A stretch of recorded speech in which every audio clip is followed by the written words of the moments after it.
just quickly do is just take you through formalities here. So a few housekeeping things is that in the event of a fire, most unlikely, please note the exit onto my right over there, the exit at the back end, and then the exit at the back end over there. Okay? And there are 2 points where we will be meeting. One right at the ends on your right-hand side by the lodge, and then the other one will be as you go out, the main entrance as you came in through there, we'll be meeting at I think it's terminal 10 over there. Okay, those are the exit points. In terms of the bathrooms, in the event that you do need to kind of go there, the bathrooms are situated outside here on your left over there, and that's where you'll find both the men's and the ladies' rooms over there. And then, of course, the last thing, cell phones. Please, please, please, if you can just keep them on silence for the purposes of today's event. And more importantly, if you want to take photographs, please take photos, okay? And go onto the UN Global Compact website, post them on there, hashtag, do what you need to do, but do post this wonderful event that we're going to be doing today, okay? So, without further ado, my role today is to keep things tight. Unfortunately for me, I grew up in Canada, and we keep things very, very, very tight. So I'm just going to give the speakers a bit of a heads up that if you do go over your time, I will warn you by just clapping my hands politely, and that should be your cue to kind of exit the stage. So without further ado, I'd now like to ask my good colleague, Cheng, to come up and just put some context as to why we're here today.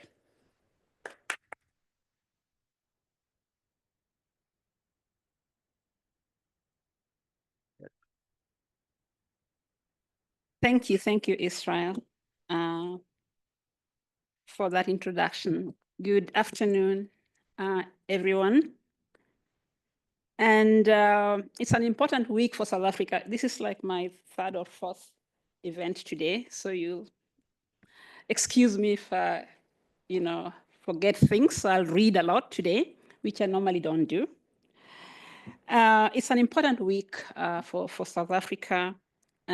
We have, and for the continent, actually, across the board, as we host the G20 and the B20 summit.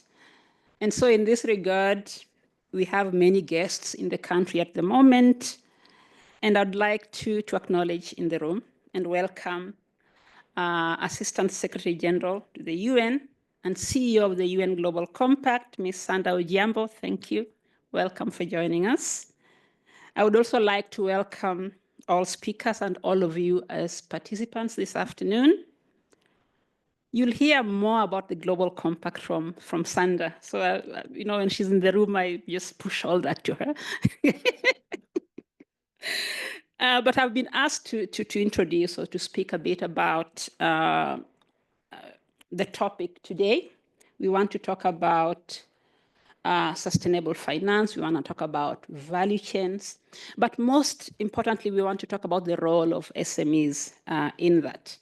I always say that South Africa is a big business-led economy. And so we are intentional in putting SMEs on the spotlight because across this continent, it is SMEs who are going to drive the growth and employment that we need as Africa. And so I'll talk about that and about the launch of the SME Readiness Tool. And it's actually because of that critical role of SMEs that they have to be ready. We are seeing signals that going forward, sustainability is required of SMEs as well. I think previously, for a long time, the focus was on big business. But if we don't focus on SMEs and their sustainability, they will be left out of critical value chains. They will be left out of critical markets and even finance. And so as the Global Compact Network South Africa, we've been part of the B20 process, supporting the various task forces. We did actually last year produce what we call the Voluntary National Review on the SDGs. So that was a data set fresh perspectives from business. And we did advance that research to help the B20 task forces as they were kickstarting. This morning, we were at the JSE and the B20 Sherpa, most of you may know Kas Kuvadia, said that when they decided on task forces, they decided not to have separate task forces for women issues and for SME issues, precisely because those issues should run across all the critical priority areas that B20 was advancing. And so if you look at those reports, you will see the threading, whether it's on finance and infrastructure, what are the needs of SMEs? And there are some responses and recommendations in that regard. SMEs must be ready for finance and investment and for markets, especially also because we are opening up the continent a lot more for trade. So through the continental free trade area, sustainable SMEs are the ones who will be at an advantage of uptaking those opportunities that are opening up in the continent. And so as the Global Compact Network South Africa, we've adapted a tool. We collaborate a lot as the Global Compact globally. But 2 years ago when we were in Japan, in Tokyo, and our network Malaysia had this incredible tool that they were working on for SMEs, and they said, Chieng, we could outsource it. And we grabbed it because we knew that we needed something similar for South Africa. So we took that tool, we have localized it to suit the South African SME landscape. And this tool has been tested by some SMEs already.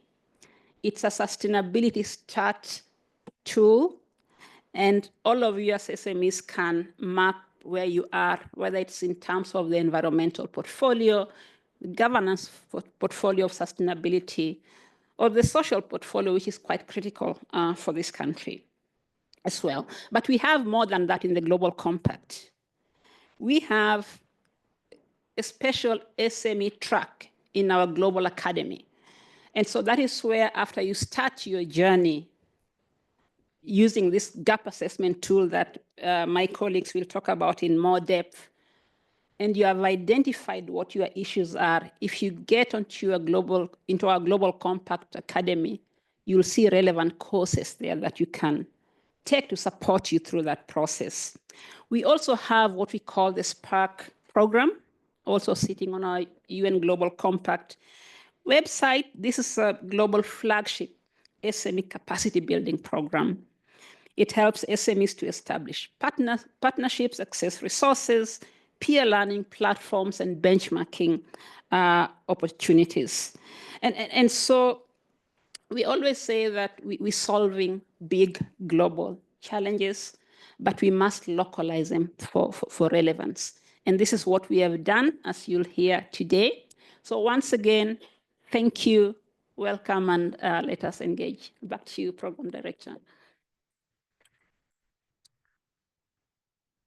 Thank you very much, Cheng. What I did not tell you that I also sit on the board of the Global Compact with you. So there are quite a few of us on the board, unfortunately, who could not make it today, but they do send their regards. So I'd like to come to the real main part of the agenda, and I'd like to ask my two colleagues to come and join me in the front over here. And if you're not familiar with the fireside chat is, okay, just think of it this as it. This is not going to be talking heads here. It's going to be a conversation here. So yes, please have a seat. All right. And I think I'm going to maybe turn over to my colleague to take over. Thank you, Isak, and thank you, Cheng. Can you hear me? I mean, it's a great auditorium. Do we have like microphones? Yes, we got a microphone here. We have fireside chats. I'll just ask AI to make a little South African fire. This is what the data centers in California thinks about the African fireside. So just to accompany us. So my name is Eric. I'm heading the ocean work at the UN Global Compact. I'm also co-chair of the Ocean 20 taking place this week, part of the social summit. I was also that in Brazil last year. And we're going to have a small conversation, Sanda and I, about 3 levels of importance for this G20 summit. Is about the global role of G20, is the role of Africa, hosting now here in South Africa, G20, and of course, SMEs as a particular focus area for this session. And maybe I can start, Sanda. 40 heads of states about that is coming to town, 40 ministers of finance, representing 85% of the global GDP. And I think that's significant because they meet to really discuss the big challenges in the world. It was started back in with the heads of state in 2008 to really address the financial crisis. So I think Resident Coordinator Nelson of the UN said that earlier this day, that we are really off track, and we know this. We're really off track when it comes to the SDGs, when it comes to the climate targets, and how well equipped are we as a global community to address this here now, when all the heads of states of the G20s are convening very soon. Well, thank you very much, and good afternoon to everybody. Let me just begin on a few light notes. First, between the Canadian timekeeper and the Norwegian timekeeper, I know I'll have to keep all of my responses very short. But more importantly, I really enjoy coming to GIBS because I was a student here. And so the auditorium is familiar, and just it's always great to engage with yourselves. But indeed, it is a moment for South Africa, for Africa, and I think for the world. This G20 presidency, for me, you know, and they say it really is a once in a lifetime, it's a 1 in a 20-year opportunity. And I just first want to commend the South African government for their leadership, also the South African private sector, who I know has, you know, accompanied the government in all of the steps that it's done, because there'll be lots of policy outcomes and communiques. Most of them have to be executed by the private sector. And that's, you know, there's policy and then there's action. So it's also been great to see a lot of the B20 task forces and the strong leadership from South African private sector as well. Yeah, you talked about a couple of things, which is why I think the G20 in and of itself is so transformational. As you said, 85% of global GDP sits here. And I always believe that if the G20 really leveraged itself as it should also solve 85% of the world's pressing problems. You know, I've just come from Belém, the climate conference in Brazil, and the continued call for climate action, which impacts large companies, SMEs, and SME resilience. But we know that if G20 economies took the charge of decarbonizing as they should, of building adaptation and resilience, and South Africa lies on the tail end of that, because as we know, Africa is least responsible for the climate action piece, we could make changes. So for me, it's the moment really to demonstrate what the G20 can and should do to help us address the pressing challenges, also demonstrate what the financial and economic power of the G20 can and should do in terms of growing economies, de-risking where needed, attracting and taking investment to where needed as well. And subsequently through that, I think how much the SME sector can then get empowered, engaged, and delivered. But I think there's also an interesting shift. We know that the world is more fractured than ever. So seeing the global corporation still happen and take place, as you said, there's representation. This morning I was listening to Minister Lamola on SABC, and you know, a couple of things that he said. You know, number one, let's not take absence for inaction. There's a lot that will still continue with this G20 and the incredible work that has been done. But secondly, the fact that the world is still coming together is absolutely important. I saw it in the climate conference. We're seeing it here. So global cooperation is still continuing, and it must continue.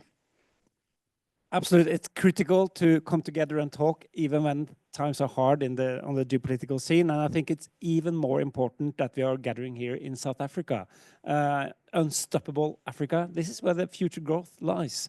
It will go from 1.5 to 2.5 billion people by 2050, and all eyes are, of course, on Africa. But how can Africa take the leadership role here? I mean, we were just at the launch of the South African SABI, the South Africa Business Initiative for Impact. You're chairing, of course, Gabi. And how can we now use this moment in time, being on the summit of the mountain, as Mene is talking about, to really set a direction for the world, seen from an Africa perspective? I mean, there's so much in terms of, I've gone beyond Africa Rising, I've gone beyond Africa's potential. We are here now. And that's what I say. Eric has briefly mentioned a platform that we proudly and very honored to convene. It's called the Global Africa Business Initiative, GABI, and we, along with lots of support from a number in the room. Bidvest was there in September in New York, really supporting and highlighting and amplifying the important role of sports in driving economies forward. But I think for me, it's really time for Africa to take center stage. When we formed GABI, what did we want to challenge? We wanted to first reshape Africa's narrative, because Africa's narrative is not appropriately told. You only have to turn on the TV and look at the news channels and realize Africa will headline when we're talking about humanitarian challenges, governance and conflict challenges, et cetera, et cetera. While at the same time, we know that there's titans and captains of industry that drive economies forward. As I said, Bidvest is in the room, albeit by banner, but I'm sure there's a Bidvest representative. We've been at the JSC, tremendous move and shake of the economies. Also, I've heard from NASPAs this morning. I mean, so incredible to hear how they are powering investments in Brazil, in the USA and other places. Africa's moment is here. We're just not always at the table. So why we developed GABI was to bring Africa to the table and to demonstrate to Africa and the world that Africa is indeed unstoppable. And we do this around the framing of 5 areas, which I think there's a little bit of overlap with also some of the G20 agenda, but energy and energy access is the first. The ability for Africa to support both the climate transition and the energy transition is immense. The vast majority of solar potential lies here. Critical minerals lie in the ground. There's no energy transition that will happen without the African continent engagement. The second is digital transformation. Again, if you looked at it from resource down, we have the critical minerals here. We have some of the smartest innovators. I come from Kenya, I'll take pride in that. We developed, the largest and fastest moving mobile money platform, etc. The world, again, the digital transformation piece will be done here. In September, Strive Masiwa of Econet announced the investment of 5 data centers on the continent, really trying to move the continent towards one, being in charge of its own data governance journey, but secondly, being more of a producer of our digital product than simply a consumer. And then there's trade, the opportunity of the AFCFTA and the market, should we be able to get over some of the current barriers, infrastructure, digital payment challenges, quality of goods, etc. And we can do that. Africa can be its first and primary market. It should be, And then we looked at some other emerging issues, the creative industry and sports. How much of this is essentially lost GDP? Again, I'm Kenyan. You see our marathon runners. I hope you saw the 6 all goals in the New York Marathon went to Kenya, right? From the men's and the women's. But that the sad part about that is that it's not an African in charge of the back office, yeah? It's not Africans doing the training regimes, doing the athlete management, doing the parents. We don't have that infrastructure yet. We have great runners, we provide the labor, but we don't manage the back office. And it's the same with our musicians, our fashion, our industry, our sports. So there's another huge opportunity there for the African continent. Musicians, I live in New York at the moment because I work at the United Nations. African musicians will sell out Madison Square Garden, but they're not responsible for anything else. We will stream on global streaming sites, but we're not in charge of what the revenue share looks like. So there's really a part of really taking our agency in the creative and sports industry as well. And for me, that's really the African moment. Our tagline is Africa is unstoppable. We simply need to position ourselves at the table, drive the conversation, and take the leadership.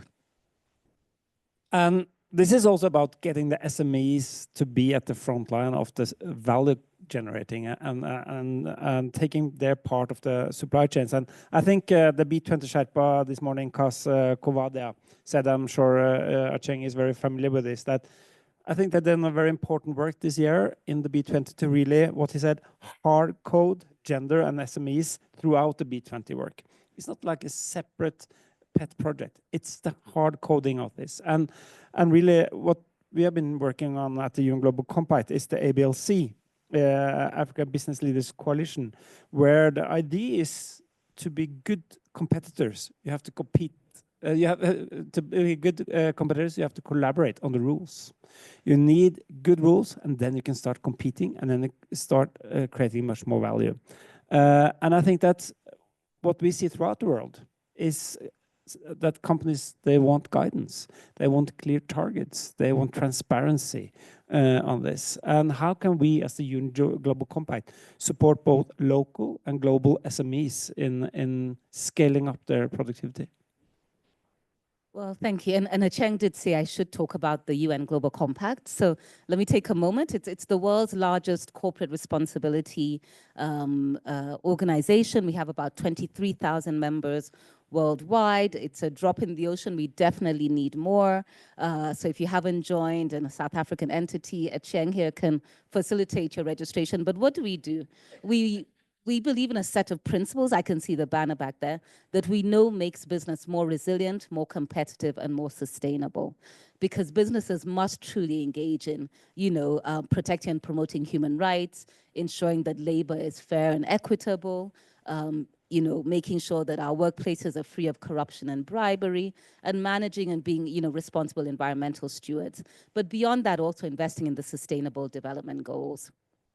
I think the real opportunity with SMEs and what we've been doing is aiming to build resilience. No matter where you were in the world, I'm sure the pandemic was a huge learning lesson about, the fragility of many systems, including the SMEs. I mean, those who are able to thrive, quickly latched onto e-commerce platforms, were able to do deliveries, and were able to build an alternative ecosystem. But we saw the fragility from large multinationals having their goods and services stuck in places because of transportation. I remember, again, I was in Kenya at the start of the pandemic. A lot of the beverage manufacturers turned their infrastructure into developing hand sanitizers. But then again, and we were putting them in pumps, but the pumping infrastructure, those little hand pumps that we had, I think the little thing that you press came in from China, and we didn't have them. So we had sanitizer in a bottle, but no pump. Fragility of systems. But more importantly, what we've heard from SMEs around the world is a couple of things. I know they're not alien to South Africa. Challenges around lack of access to capital, challenges of access to market, technology, the vulnerability of having women and young people lead the SME sector, regulation and regulatory barriers. So we know there's a lot of work that can be done in building that resilience. What is most exciting about that moment was that multinationals also realized their responsibility for building resilience. So I think we take a dual track. We work with multinationals to build resilience in their supply chain, but also with SMEs as standalone entities and building that resilience. And I think it's absolutely important. Acheng spoke briefly about Spark. I know that there's a tool that we're launching, excited to see the collaboration between our networks in sharing tools and services, but also just to really highlight that SMEs are such a fundamental part of all economies. Even the US economy is driven by SMEs, as is Japan, and across the African continent, SMEs play such a critical role. So I think the focus on building their resilience and addressing principles is absolutely important. I think any SME who wants to do trade, grow into trade with the AFCFTA and others, most welcome. I think a red flag or cautionary area for me, and why resilience is important, is trade within the EU, because I think the compliance and regulatory environment there is becoming ever more complex, and the work with the Global Compact can help prepare SMEs for that. If I could put in a plug for some of the work that we do and the tools that we launch. Thank you very much, Sandra. And I'm also very much looking forward to this session on the SME tool, and hopefully we can have policies that outlives the headlines. So we can have a G20 here in Joburg that outlives, that stays on for years. So thank you so much, Isak, for having us. So I'm going to use my prerogative now. We've got 2 more minutes. All right. So, and, the fact that we've got so many visitors here today, I'm just wondering if you don't mind taking 1 or 2 questions. So, colleagues, any questions? Otherwise, I'm going to ask my first question. Colleagues? Okay, I'm going to indulge. As a small business owner, because I do run a small business, one of the biggest challenges that we've here at a lot of these workshops, whether it's internationally or whether it's locally, is that we want to open up opportunities there. We're going to open up technologies available to them. We'll give them tool sets to do it. We'll invite them to workshops. But the real thing that is always lacking is access to market. Because without market, you don't actually have a business, quite frankly. And I do know some of the challenges about opening up value chains into these big corporates where it can take even as long as up to 6 months just to get into a corporate establishment there. So what is your message to big business when engaging with small business so that they can open up their value chains to us, so that they can actually open up diversity, so that we can start to grow economies, particularly here in Africa where it's the majority of businesses is small business.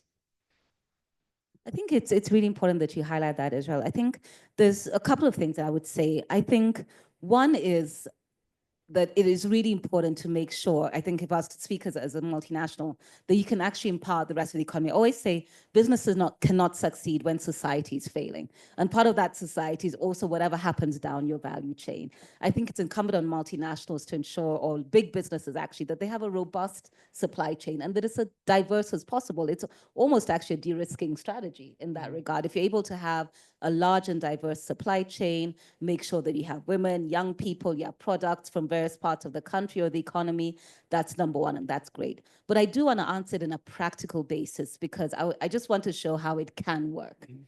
So prior to this job, I worked in telecommunications as part of the Vodafone group, but in Kenya. And one of the things that we did do then was say, how are we actually really going to make this not theory, but real action? And how do you open up the supply chain? Because especially in telecommunications, it's an industry that is run by a number of key players. We cannot change the fact that base transceiver stations, the large masts are made in certain parts of the country, of the world, by certain large companies. But the challenge was, it's an unsustainable model. So what we did was first challenge the manufacturers and say, look, you can't only own this as well as train the technicians, do the repairs, do the fueling and all of that on a sustainable model. It doesn't make sense. So here's the deal. If you want to continue doing business with us, you have to open up at least 20% of your business to local players to be able to support this and transition this more. So we actually mandated it in part of our procurement. And that was it. He who won the big tender had to bring the rest on board. So sometimes it's not an easy discussion, negotiation, but we knew that if we didn't do it, we also wouldn't be doing justice to the Kenyan economy and all of the potential that was there. So that was number one. Then the other thing that we did was look at the broad array of women providers, women who provided services to the company. And we did an analysis, and we found that most businesses were in the lower pay, lower category provision. They provided catering, they provided decor, and they provided, newspapers for the day. Not high value addition at all. So what did? We said, fine, all of the women businesses are going to come together. We called it Women in Business for Safaricom. We did a procurement readiness, and we upskilled as many of them as possible. And over a couple of years, I think we managed to raise by close to 25% the average income that they earned from the company because we moved them to different procurement categories. That's it. And the third thing, because I know we're out of time, is we also said if we have cross-listed and approved this group of women business, small SMEs, we're also getting the other large businesses on the stock exchange to approve them too. So we managed to get a cadre of businesses, of women-led businesses that then worked for all of the listed companies on the exchange, as long as they continue to adhere to our principles. So there's a couple of things that you need to do. I think it's just looking at your rules and how you run, and it's not edging out others, but it's opening the door for SMEs to do business with you better. Good, 20%. We've got a question at the back there, the lady, I don't know. Hi, my question is, obviously you went to the Bloomberg event earlier, and it's around capital, and particularly impact capital and patient capital. I mean, to get businesses and value chains running, and the micro businesses of Africa. So I would say when we talk about the SME space, a lot of businesses are in the micro space, and they require a lot of patient capital and impact capital. And yet, what we see is that businesses and a whole people around the world are not interested in that. And I feel that it's an important intervention that the UN can begin to helping understand capital, around patient capital and impact capital. And I would like to know what your plans or what are the thoughts around this issue. Thank you. A couple of things that are ongoing. I'll maybe just talk about them at the macro level. One is just really looking at the overall financial architecture. This is a couple of steps down from, a couple of steps up actually from where we get to the stage where we're funding and financing MSMEs. But I think the fact of the matter is that the way the global financial architecture works, economies in emerging and developing parts of the world have less access to capital as counterparts on the other side of the world had at the same time. So how do we make capital more accessible and more affordable for emerging and developing economies, I think is the first. With that, then hopefully capital can trickle down to other areas of the economy and lending rates will be a lot more favorable. But then again, I don't want to give a theoretical answer, so I'm going to talk about some practical things that I know. And I'm just going to focus on ABSA because I think they have done some really interesting work with clusters of businesses. And I think the first thing for MSMEs is just the ability for banks and the retail sector to understand, again, what the cycle is and what I've heard from entrepreneurs. So things like invoice financing, really important. Things like really giving accessible loan terms to businesses. Understanding, yes, that multinationals oftentimes do contract and then pay in 90 days. But if we're able to bridge that gap in payment, that's what will keep a small or medium enterprise alive. So I have seen a lot of banks design a lending infrastructure cycle that will allow that gap between for innovators, for entrepreneurs, for SMEs to be able to get through payment cycles and thrive. And what I learned in some of the small circles I talked about, invoice financing was critical. That was one. Second, I've also seen corporates themselves do some advanced financing to get diverse entrepreneurs through the door. So there is a lot that can be done at the macro level, but I also do think that at the micro level, there's lots of innovation that can happen around how we lend. I'm just going to steal something from a panel I heard this morning. It's not really, what do we call it? They said, are we averse around what we do? I think we have a low risk appetite. Yet at the same time, we know that the SME sector is where there's lots of innovation. We know that women, when they're given loans, pay back at 99%. So let's take a risk on ourselves and allow capital to flow where we know it's going to make impact and transform and make those catalytic moves. It's not easy. I know the banking sector might feel it's a little bit rigid, but the truth is we have not seen immense failure through the immense innovation that we have on the continent and a lot of our homegrown SMEs. So it's about just taking a risk on it and doing it because, again, this is the moment. I don't think we should wait for external capital to flow for us to develop our industries. We can do it ourselves. There's enough capital on the continent. There's enough capital in the world. We just need to focus on what is most important. That's my take. Okay. All right.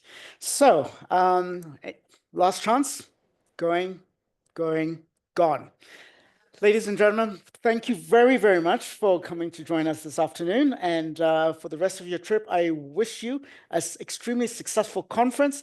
Do send the message to your colleagues out there on the political sphere that we want 50%, not 20%, 50%. Okay, so started here. And the Cheng has a huge ecosystem of businesses where you can trial it out. Okay. We'll share the lessons. And if it's okay, I'm going to hang around and listen for a bit. Yeah, thanks. Thank you. Okay.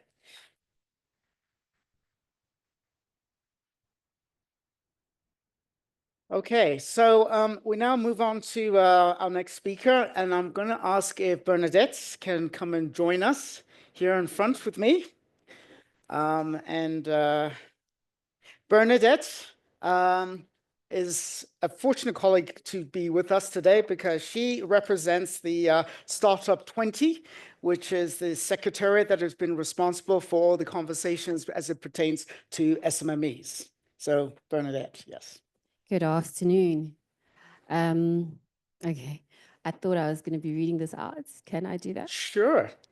Yeah. So in April 2025, 22 on Sloan, as the largest startup campus in Africa, was appointed as the Secretariat for SU20 in South Africa.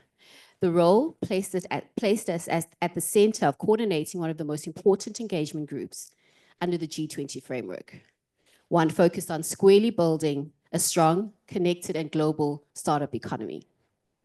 As the Secretariat in South Africa, our leadership introduced 5 task forces. namely finance and investment, trade and market access, sustainability and inclusion, foundation alliance, township and rural enterprises. Each task force carried a clear mandate to address the structural barriers facing startups and SMEs, whether access to capital, fragmented regulatory environments, digital readiness gaps, limited market access, or the underdevelopment of township and rural entrepreneurial ecosystems. The Startup 20 engagement group itself was established to give startups a formal platform within the G20 to influence economic policy, drive innovation, and support inclusive growth. As our chairperson, Vuyani Chehane, always says, inclusivity is important to us. And so being able to drive the SU20 as the secretariat was quite key in the work that we did. It brought together startups, investors, policymakers, and ecosystem enablers across G20 nations to collaborate on solutions to the world's most pressing economic and social challenges, climate change, inequality, digital transformation, as earlier mentioned by the panel before me, but most importantly, economic resilience. By prioritizing sustainability and inclusivity and entrepreneurship, Startup 20 sought to position startups as the central catalysts for global socioeconomic transformation. For 22 on Sloan, taking the role was quite important. It was important because it aligned with what we see every day. The work that we do around capacity building is quite important to providing SMEs with the tools and the skill sets they need to be able to scale and grow. So we see firsthand that supporting startups and SMEs and entrepreneurs to launch, grow, and scale is essential to South Africa's economic growth, job creation, and competitiveness. First, startups are catalysts for economic transformation. They introduce new technologies, and so innovative business models create new markets and strengthen national competitiveness. When we enable the entrepreneur to turn an idea into viable business, we unlock economic viability, economic value, as well as creating a multiplier effect across sectors and communities. The SU20 communique emphasizes this clearly. We made our recommendations just 2 weeks to the DIRCO and DSDB, and we say that global community needs to come on board, as recommended by Brazil in 2024, that aims to mobilize 1 trillion in startup investment by 2030. This signals the scale of opportunity and the urgent need for coordinated action. Coupled with this is access to markets. We recently attended the IFC access to finance for SMEs. And one of the big questions that came up is, how do we tap into small businesses? Are they ready for finance? And so when you look at it as the work that we do at 22 on Sloan, the capacity building programs that we do really allow us to enhance SMEs to be ready for finance investment. People often ask me, what do you think is, if you had to put an analogy of where SMEs are and where the finances are, I always say that you need to think of it like this. SMEs are waiting at the taxi rank, while a lot of finances are actually waiting at the airport saying, we're ready to invest in your work that you do. Secondly, SMEs create jobs that economies rely on, and they create them where they are needed the most. Startups and SMEs drive employment, particularly around youth and underserved communities. They provide pathways to economy for women, township residents, and rural entrepreneurs, and informal enterprises. The SU20 sets a firm benchmark. At least 40% participation must come from women, youth, and the rural and township economy. This is not a social gesture. It's an economic imperative backed by global evidence.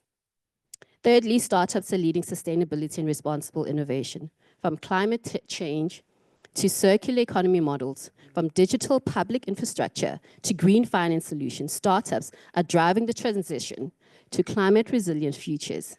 Our communique outlines commitments on the green finance mobilization, ESG, integration, and climate smart digital innovation, reinforcing the key message that the future of economies will need to be green, digital, and inclusive, and startups are central to the work that we do. As much as we all agree that what we find ourselves in, especially within the green economy, is not Africa's fault. The economies that we have and the infrastructure do add value to that. And so we need to scale back and see how we can be transition and proactive in the work that we do. Fourthly, enabling startups to scale requires removing systemic barriers. Entrepreneurs need clear, enabling regulation, predictable tax investment and frameworks, interoperational systems, and access to regional and global markets. If we are to scale, we need to take them to where the money is. This is why the SU20 proposes practical mechanisms such as a global common market for SMEs, a startup passport. Doing business in Africa is one of the hardest things to do for any SME. The regulation around it, getting a passport, preparing yourself for just tapping into that market is an experience that no SME needs to go through. I've been through that as a small business owner prior to this role, and I can attest to the work that needs to be done. So startup passports for sure. Harmonize regulatory frameworks and cross-border digital platforms for trade. In 2024, intertrade between Africa accounted for about 16%. 3 years ago, that was at 14%. Higher than that, you see 29% around trade with Europe. So intertrade in Africa is growing. There's certainly a need for us to trade together, but we need to be able to have regulations in place and free up entrepreneurs to be able to tap into these markets. These reforms will allow startups, whether born in a township, small town, or large city, to operate globally and with far fewer barriers. Finally, supporting startups and SMEs builds resilient communities. Townships and rural entrepreneurs are at the core of South Africa's economic fabric. When we have access to capital, digital infrastructure, market linkages, and skills development, we unlock grassroots innovation and stimulate local economic growth. The communique puts forward clear targets. 45 innovation hubs. As an innovation hub in South Africa, we own 2 at 22 on Sloan, and we see the impact that we do with entrepreneurs. 60% of digital infrastructure coverage in underserved region.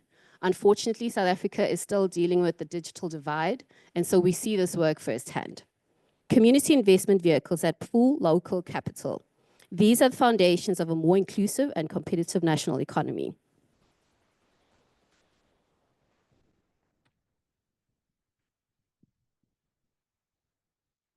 Ladies and gentlemen, the message is clear.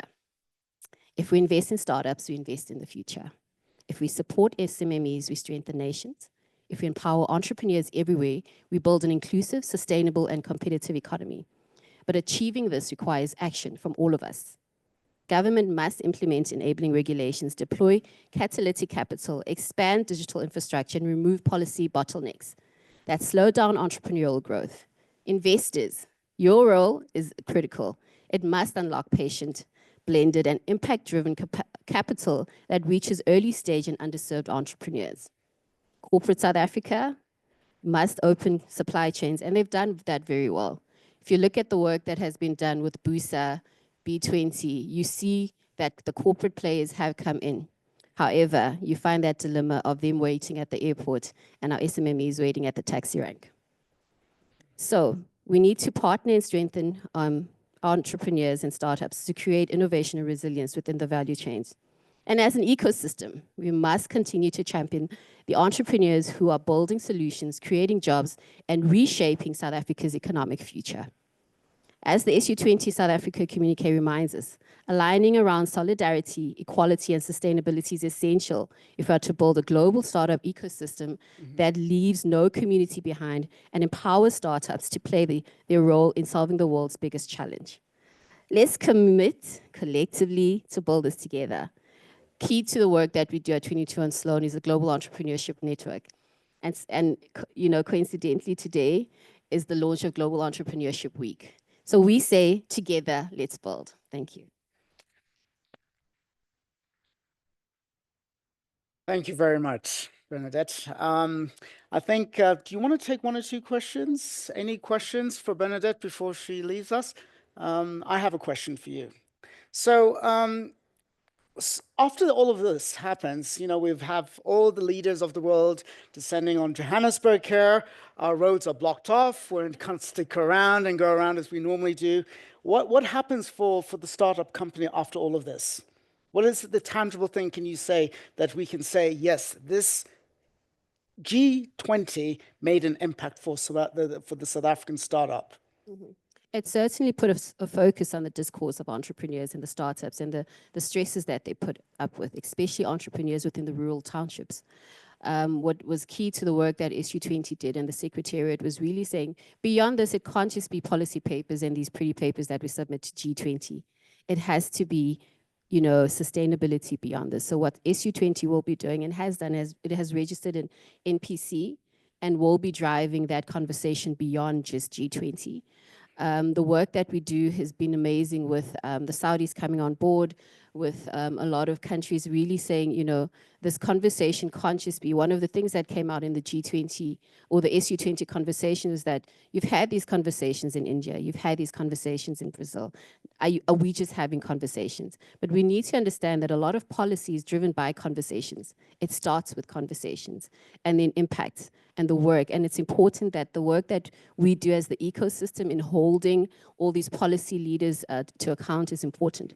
The DSDB department, or the Department of Small Business, through the Ministry of Ms. Stella Ndabeni Abrams, has been a key partner in the work that we do. Her call to action to corporate is to say, if you're going to empower entrepreneurs, we are backing you up as the department. That's quite critical because it says to us that government is wanting us to come on board and making sure that policies are in place for startups to scale and grow. Okay. One more question. Oh, gentleman at the back there. Just introduce yourself, please, and your question. Oh, thank you. My name is Sidwell from Merchants. I've got a question for Benedict. We've got the BE policy in the country with some requirements in terms of corporate SA advancing their BE levels pertaining to enterprise development, supply development as well. And that's an annual requirement measured in terms of the company's net profit after tax. And even when they are not performing, there's what is called industry norm, which they're supposed to measure their investment into SMEs. So my question is, to what extent do you see BE as a policy assisting in terms of opening up the value chain and integrating the SMEs into corporates for business? Thanks for your question. I think the BE policy in itself really does give access to startups that would not have access to the value chains that they're being put into. It is a big conversation to have in terms of it's an ecosystem. And so the work that we do in terms of capacity building and making sure that those ESD funds to go towards that is about impact. And impact is not something that you see within 1 to 3 months. And I think that's almost unfair for corporates to expect that impact to be reported within the first year. There's a lot of people who started businesses and you only start seeing the impact after 2 or 3 years. And so certainly it does have a long way that it goes, because it provides access to markets, it provides access to industry players that we would not have otherwise access to. So certainly goes a long way in that regard. And so expecting that feedback to come back, because, you know, for 2025, we need to report whether we've impacted 100 entrepreneurs, is an unfair and ambitious goal. And so the work is done and we see it years thereafter, especially in the work that we do as a capacity building hub. Okay, I'll take one more question to the lady. Oh, and then there's another one I saw. So 2 more questions, I hope you don't mind. Madam? Yes, hi, thank you. Good morning, good afternoon now, afternoon. My name is Juliet Miabo.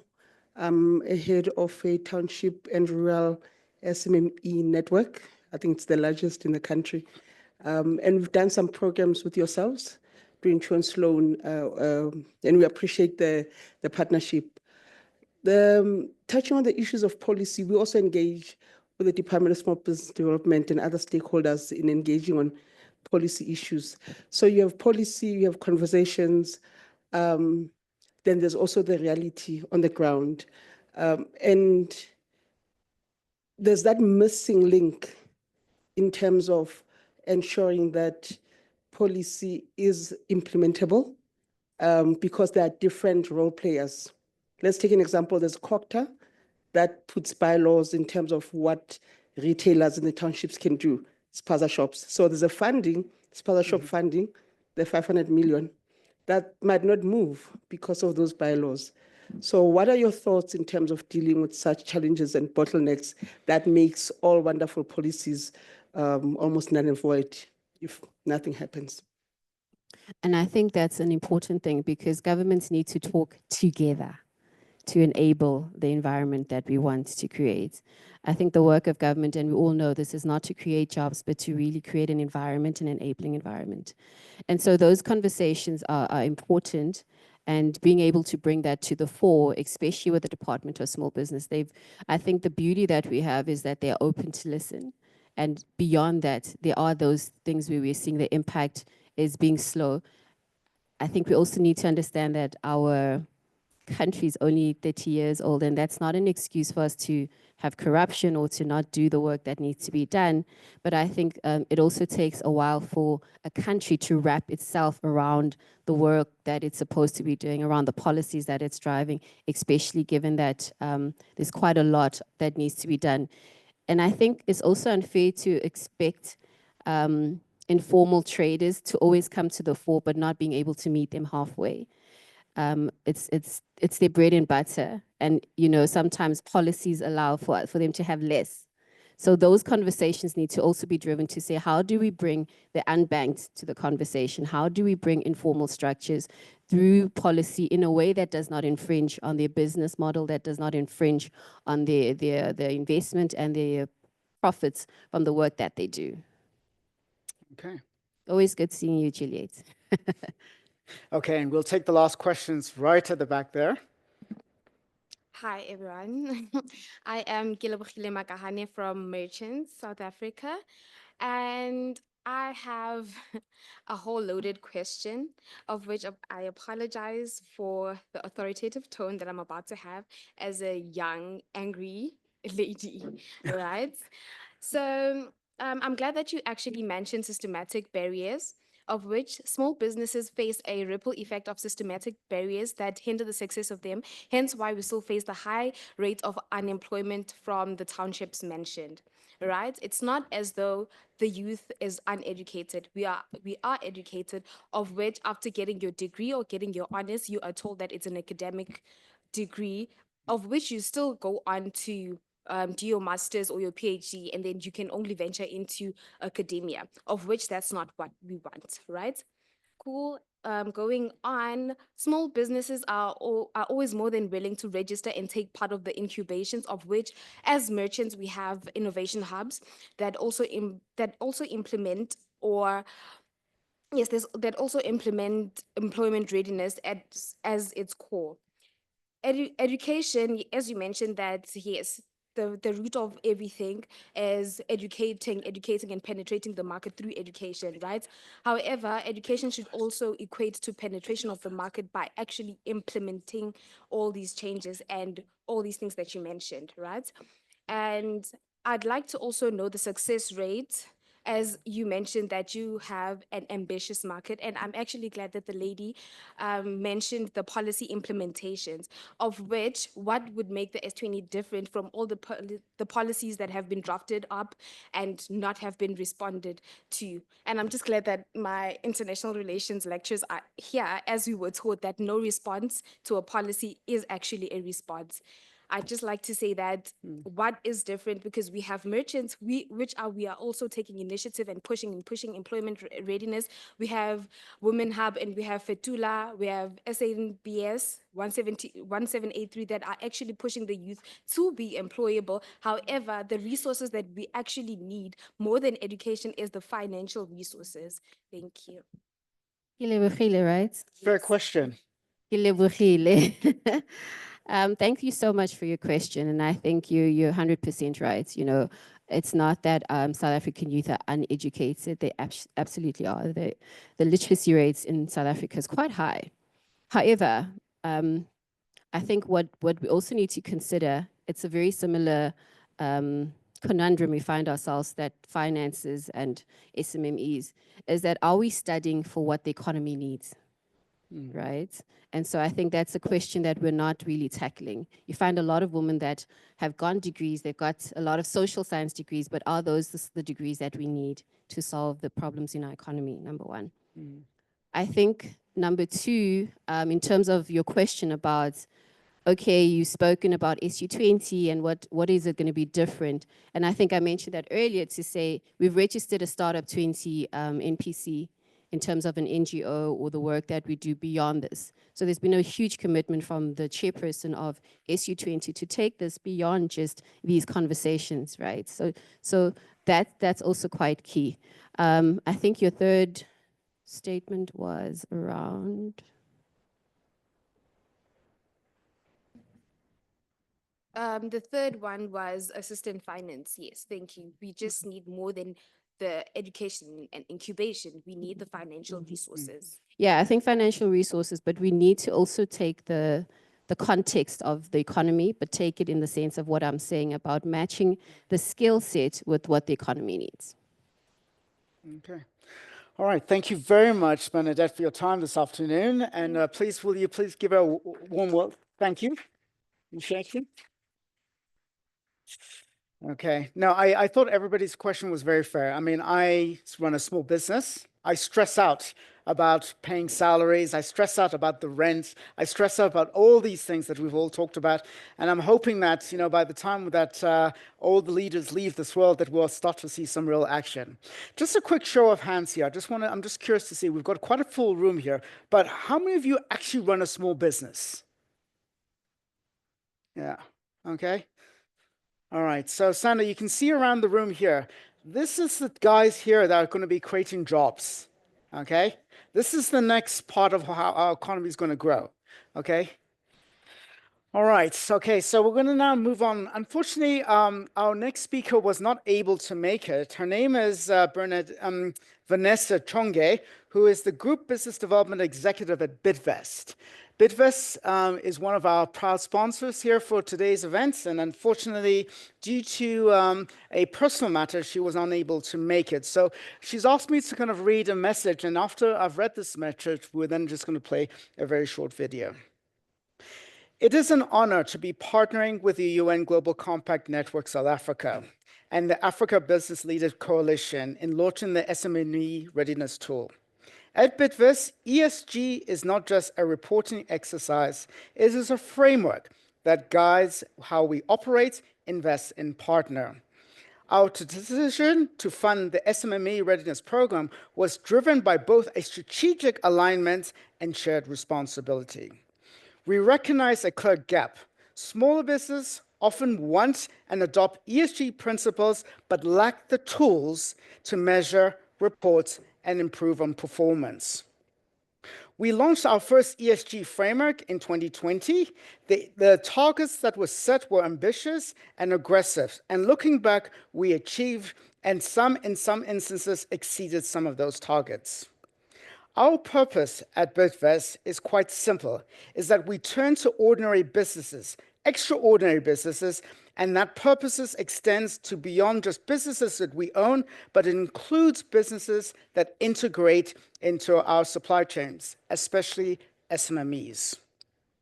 We hope that the tool becomes a shared asset, adopted by both the private and public sectors, and to strengthen Africa's value chains. Our ambition is simple, to see SMEs across the continent not only participate in trade, but to lead it responsibly, sustainably, and at scale. The SME Readiness Tool is not just about ESG compliance, but it is an opportunity for inclusion and long-term competitiveness in Africa. Can we have the video? I'm the managing director and also owner of SME, a company that is made up of two components. Where we are at the moment is the academy where we train automotive artisans, and we specialize in trades such as motor mechanic, diesel mechanic, and automotive electricians. We also are accredited as a trade test center. That is really one aspect of the business. The other side of the business is we we publish and train teachers on material related to a methodology called FRES, which stands for Teaching Handwriting, Reading, and Spelling Skills. Well, I must say, I used to work for Goodrich, and I left Goodrich in 2017. And when I did it, I took over from Goodrich and acquired the press business. And the reason why I acquired that business is because I'm very passionate about education and also about empowering our nation through investing in our teachers and young learners. When the opportunity came for them to sell the automotive academy, they approached me to find out if I would be keen to acquire the academy. And of course, the answer has been yes, and it was always going to be yes. There are two levels of support that we here receive at Next Level Learning. The immediate support is from Bedros McCarthy themselves through mentorship, information support, through introductions to the players in the industry, and that is ongoing and appreciated a lot. And Bedros obviously at the top, you also support through exposure, through learning, and possible financial support that we all are looking for going forward. But yes, the support has been amazing. But in the next 5 years, we're hoping that we would have grown significantly in the automotive industry. We're hoping to branch out into other skills areas. The country is in desperate need of skilled people, and we think that is what is really going to grow this country. Okay. Okay, so I think we're now coming to the main part of why we're here today, is to basically, see the launch of our new readiness tool over here. So without further ado, I'm going to ask my dear colleague, Ratibile, to come along and just quickly give us a quick demo. So I think we're just going to have a short video first before we go launch into it.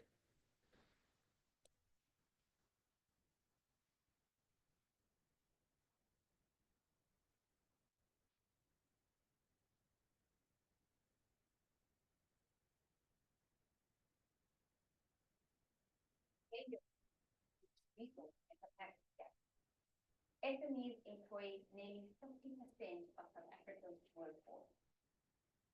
Over 70% of large South African businesses require sustainability compliance or reporting from their suppliers.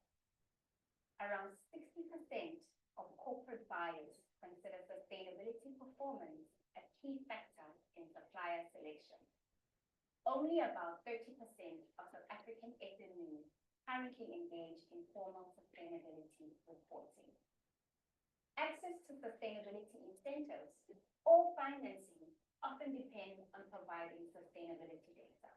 Introducing the SME Assessment Tool, a simple digital tool, your fast, easy way to kickstart or advance your sustainability journey. By completing the assessment, you'll receive a sustainability report that shows your company's sustainability maturity level. A peer comparison maps your readiness levels with the SDG. This report serves as an easy entry into sustainability reporting and helps SMEs communicate their sustainability performance. For SMEs, this tool helps you assess where you stand, spot your gaps, and plan smarter. It gives you actionable insights, boosts investor and customer confidence, and positions you as a reliable, responsible partner in the value chain. For large companies, it strengthens supplier chain resilience, benchmarks supplier performance, simplifies engagement, and enhances brand reputation and stakeholder trust. A brief guide on how to use the tool. Before accessing the ESG reporting system, each user must complete the registration process. Step 1, navigate to the ESG reporting platform URL provided. Step 2, click on the register button. Step 3, complete the registration form with the following required information.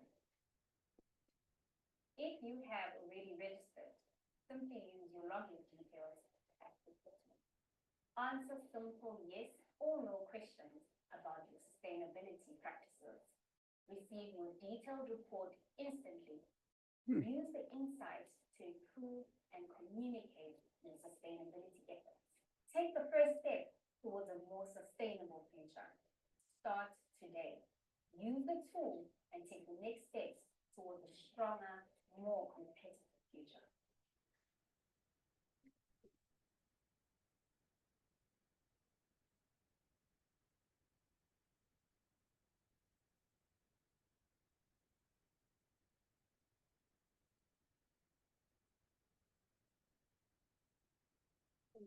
Can you hear me? Just press the green button. Good afternoon. Hi, I'm Rita Bilimboko-Odi. I'm the programs manager here at the UN Global Compact Network South Africa. So the job has already been done. You've seen the tool is beautifully narrated by our Noma Temba here. A round of applause, please. Yes. So my duty really is just to hone in into a few things that the tool didn't go into what the video didn't go into. What you see there on the screen is really how the tool looks like. So it's structured in ESG categories. You can see environmental, social, and governance. So a user, if you're a user using the tool, you'll then assess yourself through the different indicators that fall under those. That's the report. I hope you can see it. I can see it clearly from here. I hope you can. You can see it properly from there. So that's what we call the sustainability maturity report. You get this after you do that assessment. The assessment takes you around 30 to 45 minutes. And then you get this report. What it shows there is that it gives you a level, it shows you the level where you are, your sustainability level. So you can see it shows there, is that you're laggard, beginner, intermediate, and also advanced. You can also be a leader. So if you are a leader, then we can call you in as Global Compact Network South Africa and say, please share with others or how to do it. If you are a learner or you're in the beginning of your journey, then we guide you on how to improve. That's the scoring. This is how the scoring looks like. I hope you can see it, but it benchmarks the scoring. So it will show you how you score in an SME and how others are scoring. So you have an idea of how you're doing and what you need to do. So you don't specify and say SME X is doing this is how you score. But it will show an aggregated view of how other SMEs, your peers, are doing. I'm still continuing the sustainability maturity report, ESG report. At the end of the report, it will give a summary of how you're doing as an SME. For example, there it will show ESG performance. It will say maybe you're a beginner. It shows that you're a beginner. It will say you have limited understanding of sustainability. You have limited engagement with your stakeholders. In this way, it shows you that you may be faced with risks if you don't do certain things. If you don't consult your stakeholders, internal and external, that you may be faced with risks, and you should do something. It also tells you if you're doing under environmental, still under ESG performance, it may say maybe you need to do A, B, and C on, for example, on waste management or on climate, etc. Under environmental, the pillar in the beginning, in the middle there, it shows the environmental and social. I've put them together, but in the report, it's separate. It'll show you how you're doing on your environmental. For example, it may say you have limited understanding of how you're impacting the environment, or what you must be doing. Again, it brings in the lens of stakeholders and the importance of stakeholders in risk management so that you can do more. Lastly, that last pillar, it shows you about your governance. For now, in the meantime, we only have anti-corruption dimension KPI. As we progress with the tool and upgrade it, we'll have more KPIs. In the meantime, we only have anti-corruption, saying how are you doing on anti-corruption? Maybe you need to do more on anti-corruption, etc. Yeah. The business case, in the video that Noma Temba was speaking in, it spoke at length about the business case for SMEs, why they should use the readiness tool. Right now, I'm just going to zoom into one or two of these pointers. It says it enables, on your right there, it enables SMEs to respond to requirements from large companies and value chains. You find that SMEs don't know how to respond to sustainability requirements, for example, to show how they're doing on their ESG performance. So this tool helps SMEs to say, yes, this is how I'm doing. Yes, I may not be there, but I know what I'm supposed to do. It gives them that leverage, that advantage. And also strengthens supply chain resilience by positioning SMEs as responsible and reliable partners. I think that says it by itself. And also, it enhances competitiveness differentiation by demonstrating tangible sustainability reporting. I'm not going to go through them all, but it's a start point. In a nutshell, what we're saying here, it's a start point for SMEs in order to assess where they are in a sustainability journey, to know where their gaps are, how to close those gaps, and how to improve in order for them to be sustainable and be included in value chains. In the next slide, it just shows us the business case, why it's important for large companies to use the tool, why you should be promoting, endorsing the tool as big companies, as large companies. I'm going to go to the right there. I'm just going to emphasize the points on the right there. It mitigates risks while creating value. It helps you de-risk your portfolio as a large company so that you know how your SMEs are doing, what they're struggling with, where you should be playing your part to equip them yourself, not to say we only want the ones that are ready, but it makes you aware of those who are not ready and how to equip them. Why? Because you'll be looking at that report that tells you where the gaps are. It enhances your brand reputation and leadership, of course, making sure that you serve the community that you operate in, builds trust with stakeholders we've spoken about, and overall, it creates shared value for all, for you as a big corporate to be inclusive and having the tools to help you to be inclusive. And we pride ourselves by saying the tool aligns with a lot of platforms. For example, the B20, we've spoken at length about B20 alignment already earlier on. Our tool supports the priorities on SME competitiveness, sustainable supply chains, inclusive growth, and capacity building, because it helps with capacity building. You'll know where the gaps are as an SME. You'll know how to improve, and you can continuously track yourself and how you're performing over time.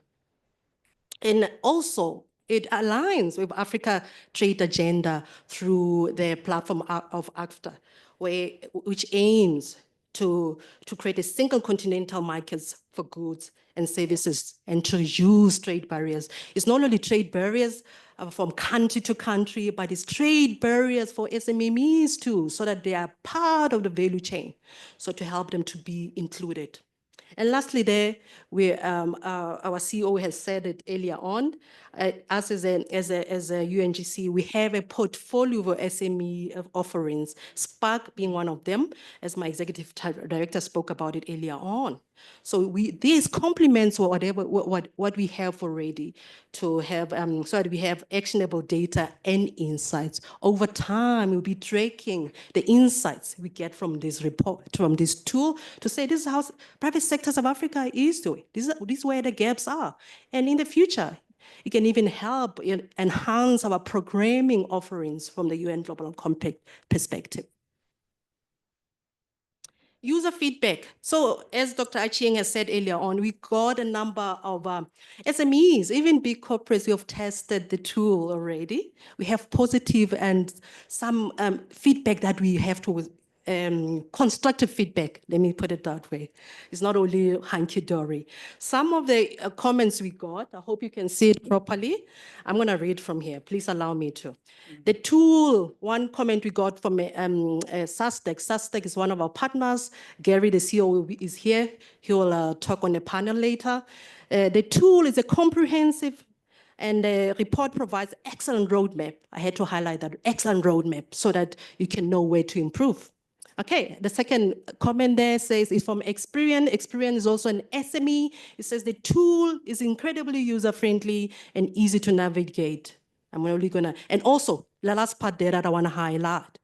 It makes it understandable even. It's understandable even for those new to sustainability work, which is critical because a lot of times in sustainability we use jargon. So what we talk about has to be simplified to ensure that SMEs understand and can actually be part of that sustainability initiatives. And the last one there, those are the positive ones that we got. Good work overall. The tool is needed.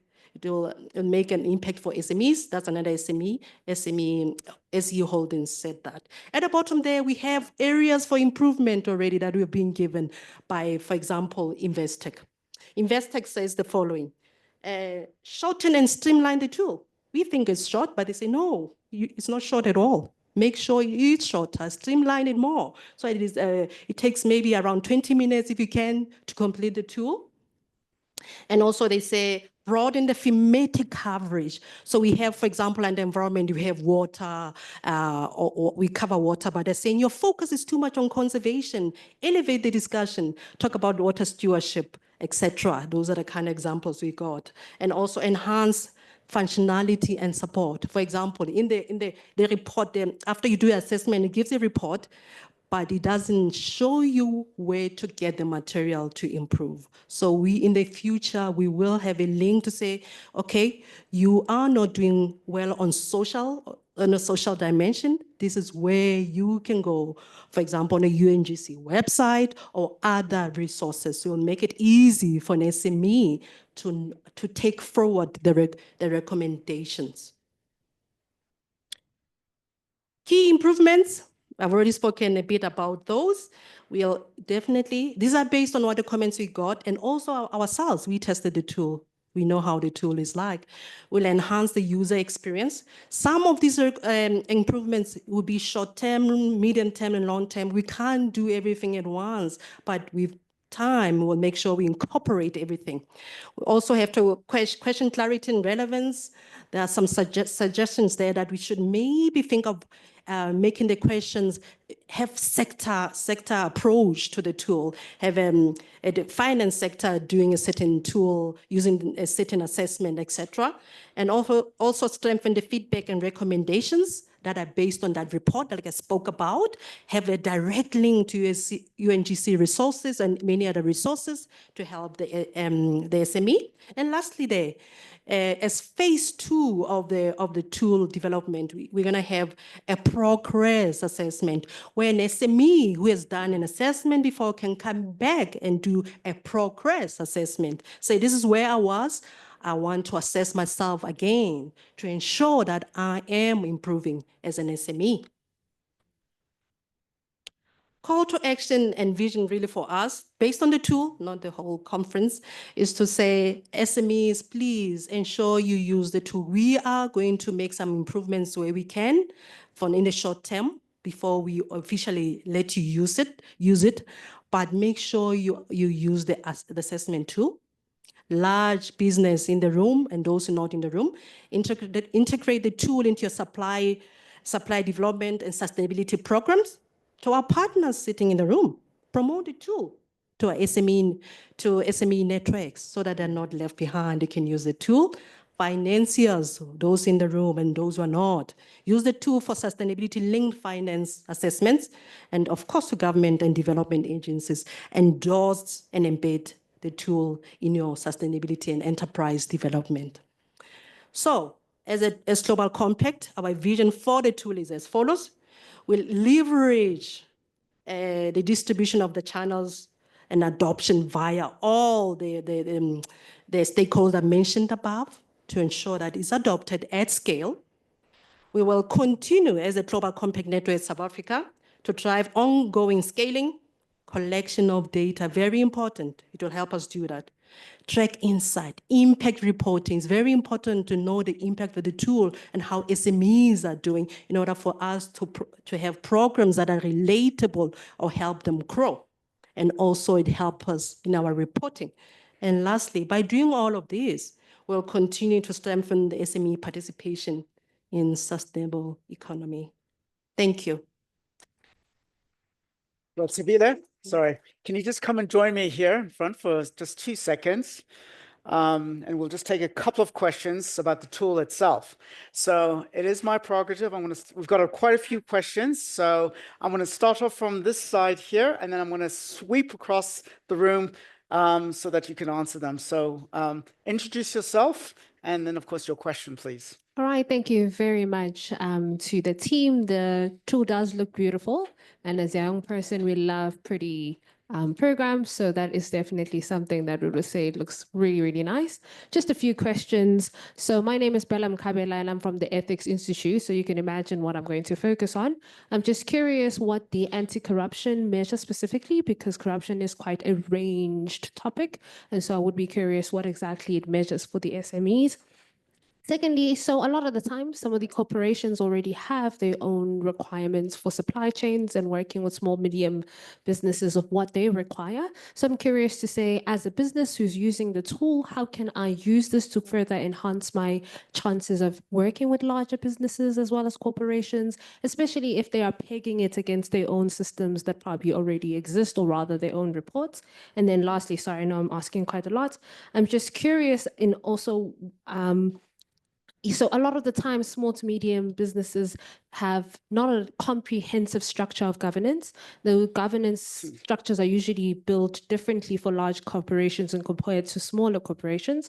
So if you are a corporation that's quite small, or rather a business, sorry, that's quite small, and you don't have these sorts of structures that a bigger business may have, how can I then improve my score if, for example, I don't have a whistleblowing line, or I do not have a fraud office, because it's just the two of us who are running a business together. So just how they can integrate this in their particular structure as businesses that are unique from other corporations that can be large. Thank you. That's a lot. Okay, thank you. Can you hear me? Yeah, I can. Okay. So the first question, anti-corruption. So the anti-corruption, what I didn't mention earlier on, that the tool is based on sustainability frameworks and the UNGC principles. The 10 principles, one of the 10 principles is anti-corruption. And we give a lot of detail of what anti-corruption means. So for the SMEs, we don't go into the depth of it saying you should be an expert in anti-corruption mitigation, but we said, you know what anti-corruption means to you and as SME. How would you, for example, do you have procedures for anti-corruption? So it's very, very basic, but with time, as we move on to phase 2 of the tool, we'll definitely unpack it more. But we are also very aware that SMEs may not have a lot of information of issues such as sustainability and environmental or anti-corruption. So we have kept it very high level where we can in order to help them to be able to assess themselves. But later on, we'll go into the depth of it and saying as they progress, for those who progress. Yeah. Okay. And I think another question was about how this tool can be used by large corporates. I used to work for an organization that you may not know, ESCOM, a while ago. So what we used to do, I used to be part of the sustainability team and also working with, for example, procurement. Sometimes you'll put out a tender, for example, for building a power line. They will say, big corporates, SMEs, provide your ESG sustainability report saying how you're doing yourselves and how you're doing on environmental, social, and governance. A lot of times, companies, especially the small ones, don't know where to start, don't have anything to put in. So this tool can be part of the supply and enterprise development of big corporates to say, please use this to upskill the SMEs so they know where to start. So that's how it can be used, for example. Your third question was? Just in regards to, I think you've already answered it, just giving more information on how smaller businesses can integrate governance, especially if they don't have the capacity to do so. Yes, yeah. And as I said in my talk earlier, we'll also have links where SMEs can say, if I want to know more on governance, on anti-corruption, you can go. We have a hub already where you can click on different things. But to make it easy for them, as we do an assessment, we'll put the links already on that assessment, on that report, that links directly to our recommendations given. Okay. Thank you. To the lady at the back there. Good afternoon, everyone. My name is Boni Siwundla Matikizela. I come from the University of Johannesburg. I also run a social lab, I think that's what I want to call it, called Financial Literacy and Inclusion Center of Southern Africa. My question around the readiness tool, I mean, it's beautiful, and congratulations to the team. And it's a welcome development not only for South Africa, but Africa as a whole. My question is, how will this tool ensure that it reaches entrepreneurs in all their diversities? Because in all honesty, we all come from different universes. Most entrepreneurs didn't necessarily have the idea that I want to start a business, but started a business out of survival. And therefore, you find that we have varying levels of confidence when it comes to the digital side of things, and also the digital divide and the cost of all of that. So as I'm looking at this from a user perspective, it's very high level. It's very high level. Very high level, given if I'm an entrepreneur who comes from a background that has been marginalized. So how do we make sure that this tool doesn't leave anyone behind from that perspective? Thank you. My executive director will help me here. Thank you, Dr. A. Thank you, Bonnie, that's a great question. We are going to be using distribution channels. And that is where also the large companies come in, because they sit with large supplier databases. But we are also using partners. We have partners in the communities who work with entrepreneurs. We have, even within GIBS, we have an entrepreneur department itself. So we are going to be using a range of distribution channels to reach as many SMEs as possible. And we also recognize that SMEs are diverse. As a network, we are almost an SME, even though we don't make profit. But how do we define SMEs in South Africa? Is it using a number of employees, or is it using the gross turnover? So the sizes are different as well. For SMEs in production, for instance, the tool will be useful because they already have a footprint. It could be a climate footprint. It could be a labor footprint. And so that makes the tool very useful. It might be challenging for SMEs that are still maybe one person and not manufacturing, but the impact is going to be varied. So I hope I've answered your question on the distribution channels. If there are partners in the room, maybe people we haven't talked to who sit with large stakeholder database of SMEs, we would rely on you to extend the opportunity to them as well. Thank you. Okay, I think I saw a question here. I'm sweeping across. Okay, lady in the glasses right in front of me. Hi, my name is Gabrielle Hussein, and I'm from the JSE. Could you just put the mic to your... Oh, I'm from the JSE. My name is Gabrielle Hussein.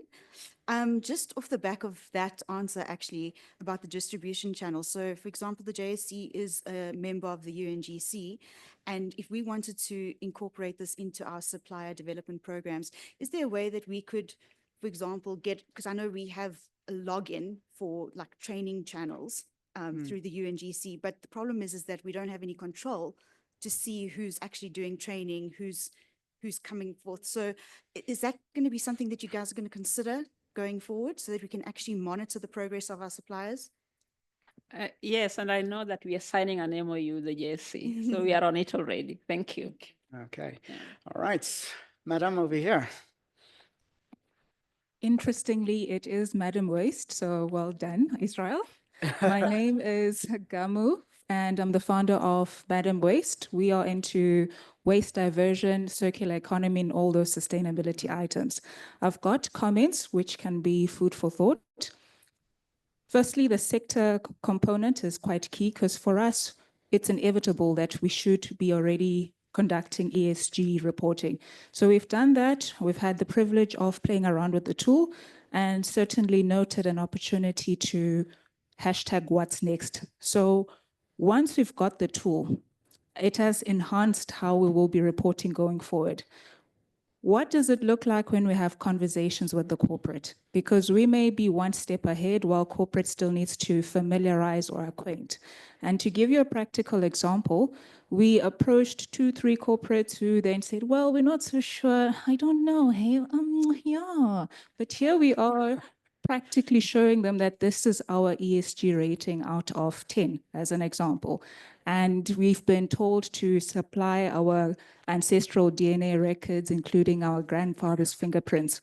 So finding that balance of once the SMEs have completed their reporting, how best do they align to the corporates in a way that can actually catalyze a deal, an SLA, a contract, whatever the case may be. Secondly, the component that has just also been mentioned, having the current signatories in the same room with the SMEs once the tool is final, that might be good. It might not have to be in person. It could also be online so that we align, because the content on the tool itself may not be what the JSE is looking for, which is different from Investec, which is also different from so-and-so incorporated. So to ensure that the content that we eventually have in the report speaks across the board, can we find that adjustment? Thank you. So I'm going to make a proposal to your to answer the question. So this is actually directed at Sander. I've actually printed out a copy of the report itself, just to kind of look at the look and feel of it. Sorry? Not for our company, just a generic one, so that I could understand the contents of it. And it's wonderful. It gives me a good sense as to, you know, where I am and where I want to be, and of course benchmarked against my industry peers. I think what would be wonderful is just to see the UN global stamp on it, because it is an endorsement. And I want you to understand that, you know, the moments, and just to answer the question that the ladies answered, that the moments that, you know, a potential customer sees it, and they just see the UN Global Compact, that it is a powerful indictment of how committed the SME, the startup, is towards their ESG commitments. So it's just a suggestion, okay? It's not a command. So, you know, I have to acknowledge, I haven't seen what the printed report looks like. So Cheng and I will put our heads together and we'll respond to your command. Okay. Okay. I'm going to go to this side now. Not going to ignore everybody. I'm just going to Madam over here. Yeah. Okay, thank you. Hi, everyone. My name is Itumeleng Mokgatusi. I lead sustainability in the mining sector. Mine is not much of a question, but rather a comment. I think this is quite groundbreaking in terms of accessibility. Given the number of suppliers that just operate in the mining sector speaks to thousands. So my comment, besides the phase 2 comments that I have, that are plenty, is I think it's so important to get us corporates to back you in terms of the computational capability of the tool. Because thinking about sustainability in its form, while we act local, it's very important to think global. Because there's things around materiality that SMEs need to start thinking about, global reporting frameworks that they need to start thinking about. So I think this is the right time to really tap into the funding that will unlock the computational power of the tool to really mature it across the various stages. And I also support the certification side comment, but maybe SMEs, when they get to a certain level, that's when they can earn that endorsement. And then my last comment is around, I think I'm done. Yeah. Otherwise, I'm a friend to the compact and I'll absolutely give my comments. But congratulations, for me, this is really groundbreaking. Thanks. Okay. I've just been reminded, sorry, good people, I've just been reminded about time. Geez, the Canadian guy reminded of time. So I'm not going to call it a day on terms of the questions. I think we still have some time for some questions, but I'm going to ask that we now move to our next part of our agenda today. So, Chi-Chi, I think the floor is yours. Is she here? Yeah. Yep, there she is. Yes.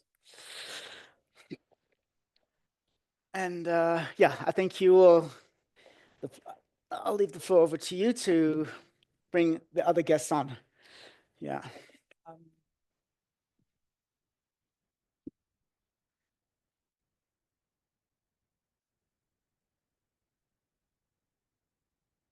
Can you hear me?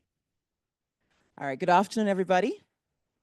I think it's been a very interesting, I think my panel is going to probably have some very interesting conversations following the presentation of the SME Readiness Tool. So our discussion today is going to build on the growing momentum of Africa's private sector. And we're seeing today that we can't do it without the small and medium-sized enterprises. We need to advance in trade and sustainability alike. You would have heard, those of you that were with us in September, you would have heard on our Global Africa Business Initiative, Africa is Unstoppable. Those of you who have followed the Africa Climate Conversations, you will see the groundbreaking changes that we're making. I think more recently, over the last 2 days, we've seen that the rating for South Africa has also improved, meaning the continent is open for business. South Africa is open for business. And the role of SMEs has never been more important. So our discussion today is simple.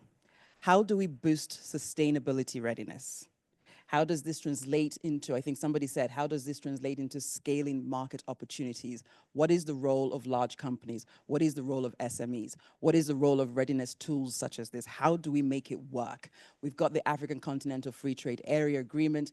How do we bring businesses together across the continent to really tap into this $1.4 billion market that really is ours to take, especially in today's world?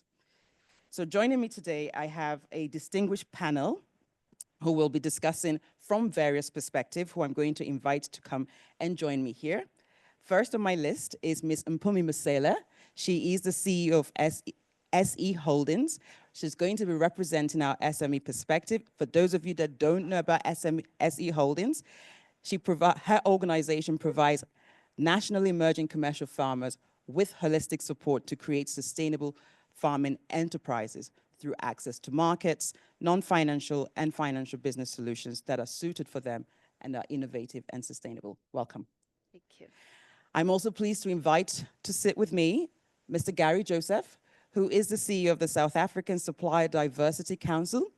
He will be speaking from a supplier inclusion and systemic enablers perspective. His job is simple, to help market leaders better buy from and develop Black suppliers. Welcome. And last but no means least, Ms. Phumzile Langeni. She is the chairman and the non-executive director of DP World and Imperial Logistics. She is also a distinguished member of our Africa Business Leaders Coalition. As you all know, DP World is a leader in end-to-end logistics. Welcome. But I'm not the chairman of DP World. No, I didn't say, oh, sorry. I apologize. Well noted. Okay, let's begin. So we're going to have a conversation around 3 particular areas. The first, I'm going to start on a reflection around challenges and a reflection around how the SME Readiness Tool that we've just heard about today can make a difference to businesses. So I'm going to start with you, Mpumi. As a successful SME leader, what are the biggest challenges that you've faced in meeting the sustainability expectations of large enterprises? Yeah, it's being in agriculture is very difficult to use the word sustainability, but I'll try and put color into it, how SE Holdings work with smallholder farmers and work with the offtake partners to see a sustainable value chain. So with all the issues around climate change, access to funding, access to markets, all of that, the central person at the center of the agri-value chain is your farmer, whether small, medium, or large. The beautiful thing about agriculture is that, at least in the crop or grain sector, every season the playing fields are leveled. we all start afresh. It's a start for everyone. Then it's just how fast you can sprint, how do you have the resources, and whoever has the resources get to the finish line first, and those who don't have the resources have their hearts on their throats and, you know, try and battle it out and end up with not much. But talking to the challenges, what we've done at SE is to say, from day one, let's pause for a bit and say, why do farmers or why do our agri farmers continue to fail? And if you truly solve for those things, create resilience at the farm level, are you giving the farmer a chance to be better ready to, at the start for the next season? And what we've looked at as the biggest challenge for most of our smallholder farmers, it's infrastructure.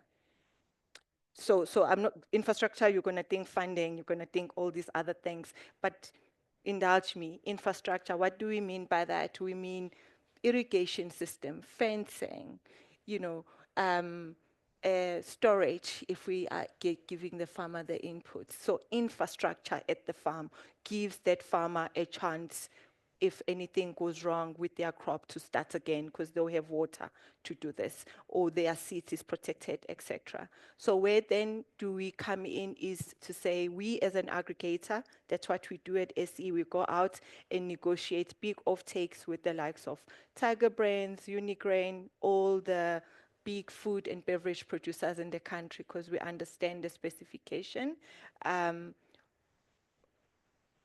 There is a very big demand of food, just not in South Africa alone, globally, and it's growing.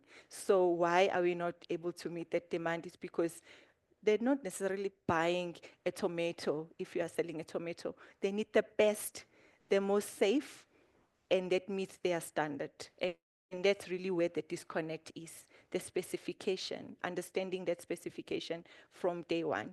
And so that's the challenge.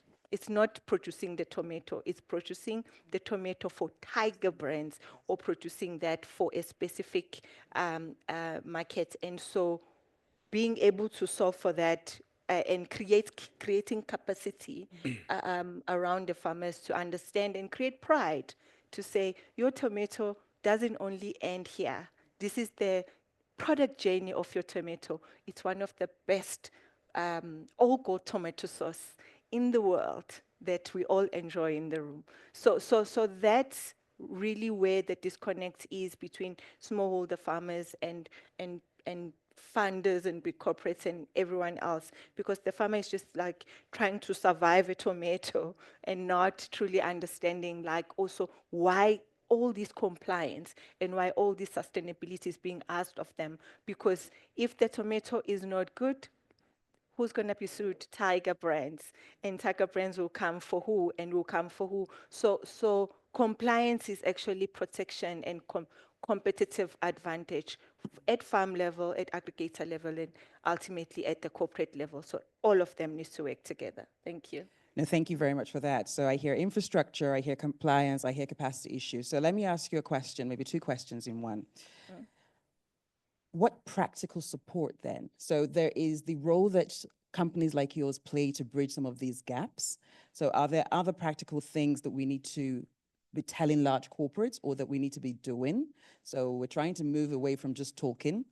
And now that we have the SME Readiness Tool, when you think about your stakeholders, the farmers that you work with, how do you see them getting on board and using this to advance sustainability and to increase that linkages, whether it's with Tiger Brands and your farmers and all of that? So what I've really liked about the tool for me, it's really narrowed down. We participated voluntarily on the corporate one. It is long. It's like takes you 3 days to go through as a small business, and we had to like think, what does it mean? Read about it. And so this is a breath of fresh air. 45 minutes any day, I'll give it to you. So it's just, I like the clarity of what to prioritize.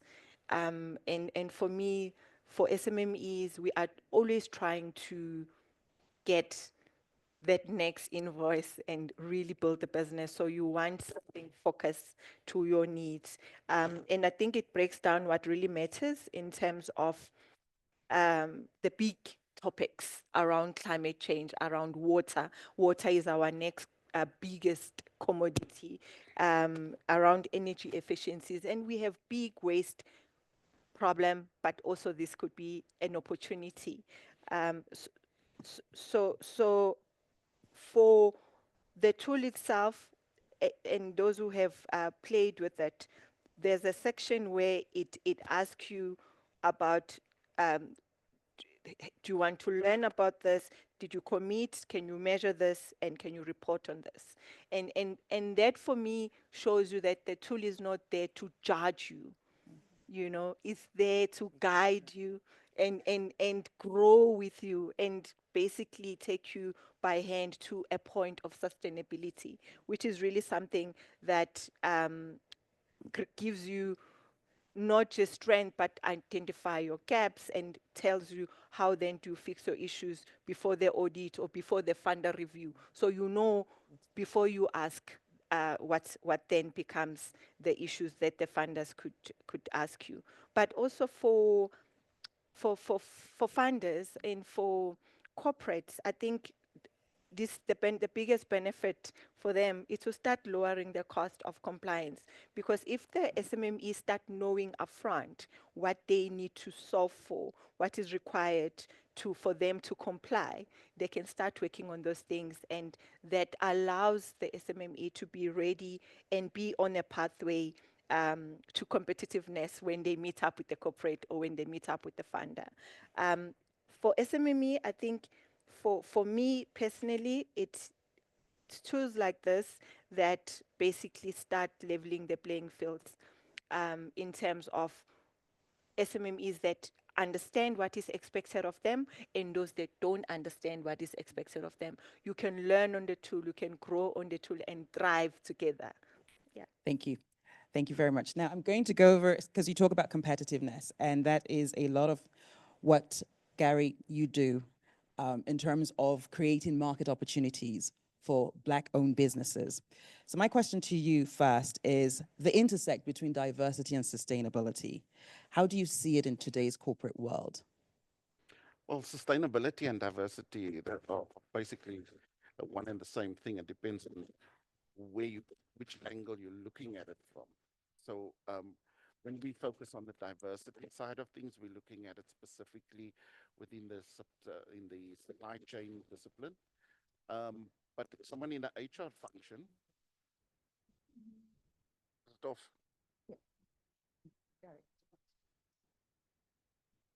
Is that better? Sorry, just to go back. So it depends on where you focus, what you're focusing on. Diversity from a people perspective, HR would be focusing on diversity there. But sustainability at the end of the day is the common thread. Within whether you're looking at profitability, it's the triple bottom line. And the reality is that without diversity, whether you're looking at it from an environmental perspective or from a social perspective, and the focus there on to remove barriers to entry, remove barriers remove inequality, bring about the type of social justice that we want to see, then you don't have a sustainability program that you are focusing on, because they all go hand in glove. And what we are seeing is that initially there was always conversations around supply diversity, or as we know it in South Africa, enterprise supply development, from a supply chain context, and not part of a broader sustainability agenda. And as you know, what's been happening in the US with a rollback on in terms of the Trump administration, where they are looking at diversity, equity, and inclusion now being a bad word. All of a sudden, diversity is not good, because diversity is discriminatory, whereas diversity is actually about the removal of discriminatory practices in the past. So with this rollback, now more than ever, companies are integrating the discussions of diversity into the broader sustainability agenda. No, thank you very much. I think that's very, very interesting that the shifts happening are actually turning out into some modicum of positivity, you know, in terms of businesses and how they integrate some of these things into their practice, the business practices. Staying with you and moving to sort of market interactions and creating markets of scale, what kinds of strategies have worked in helping large corporate organizations support SMEs into the sustainability value chains? If you could think of a few, and then, you know, probably as you respond, how do you see a tool like the SME Readiness Tool then making a difference? We've heard from Mpumi in terms of ease, in terms of simplicity, accessibility. From your perspective and the businesses that you engage with, yeah, where do you see the opportunities for them to use this to advance sustainability within their value chains? Thank you. One of the great things about the sustainability agenda as we see it playing itself out today, is that it's a beyond compliance program. It is a voluntary program. And we've got lots of policies in our country that is focused on issues of unemployment, inequality, all of those things. But companies that are driving their sustainability agenda are going beyond that because they are looking at impact. And where we see companies most successful are those that are having an integrated approach to it, where they are pursuing the business objective, aligning it to their strategy, and creating an overall enabling environment for them to drive things like inclusivity within their supply chains. So they're not doing strategies that are clear or interventions that are focused on ticking the compliance box.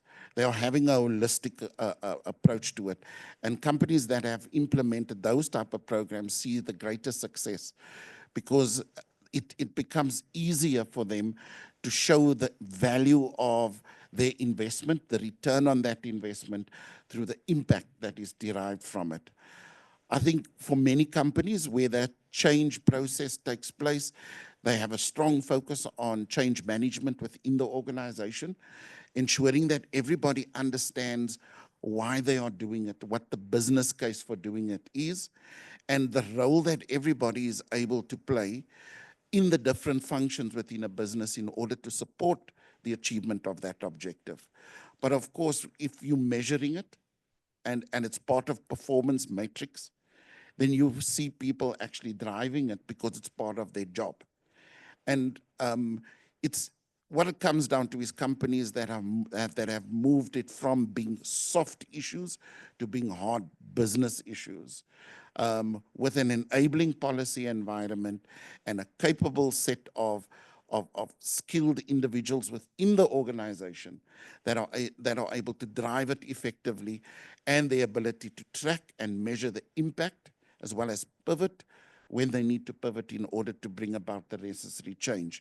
Now, when we have a look at the SME Readiness Tool, I'm glad somebody mentioned that it's not a tool for judging you. And this is what we find with many organizations. When you have tools like these, if you do not understand the purpose behind that tool, then you think the tool is either judging you or it's judging who's being measured. And then it becomes another barrier to entry. So there's a lot of education that needs to be done through the channels for people, especially within the corporate environment, to understand the purpose of the tool. The purpose of the tool is not to say, don't do business with this company because they are poor at sustainability. It should be telling you that they've started the journey and where you can actually help them to achieve the sustainability that they want to have. And that is key around the SME Readiness Tool. On the one side, it's within the marketplace, an understanding of the journey that the company has embarked on and how they can be supported.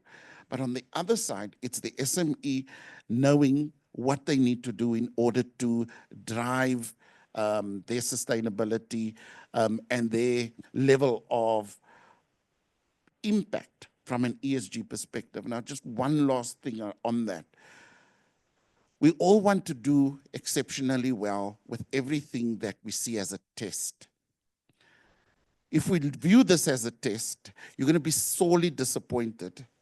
When we did this exercise, the first thing that I thought when I saw the result was, why are we so poor at this? Because we do a lot of things in that area. But doing some introspection on it, I then realized that what it's trying to do is to tell us what we need to do better.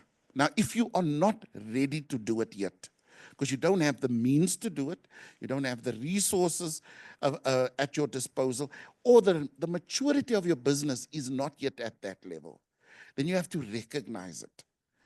So for me, what will work very effectively on this is education upfront. And you know, I don't know if I'll have another opportunity just to mention this, but we are running a program with the kind of funding that we've received from the European Union and our partner, the German International Development Agency. So with a focus on women and youth, we've also looked at the alignment of the empowerment of women and youth and the sustainability agenda. So we've got a program that we've developed, which we'll be rolling out in the new year, to equip SMEs with the fundamentals of how to start their sustainability and green business journey. And this is one of the tools that we are going to be requesting them to utilize at the end of their training, not at the beginning, but rather at the end of their training, and for them to continuously utilize going forward. Thanks. No, thank you. That was a very comprehensive and practical next steps in terms of the work that you do with the businesses. What I do hear you say a lot is around impact, but I also hear something around the organizational culture, you know, to understand why we're doing what we're doing, and integration. So it's not about doing it one part of the E or just the S or just the G, it's a collective, and to not be judged, you know, where you are. And that takes me very nicely to Pumzile. As a large corporate organization, we've heard Mpumi talk about, you know, her farmers working with brands like Tiger Brand and working with farmers to understand why Tiger Brand might demand certain things and the capacity around that.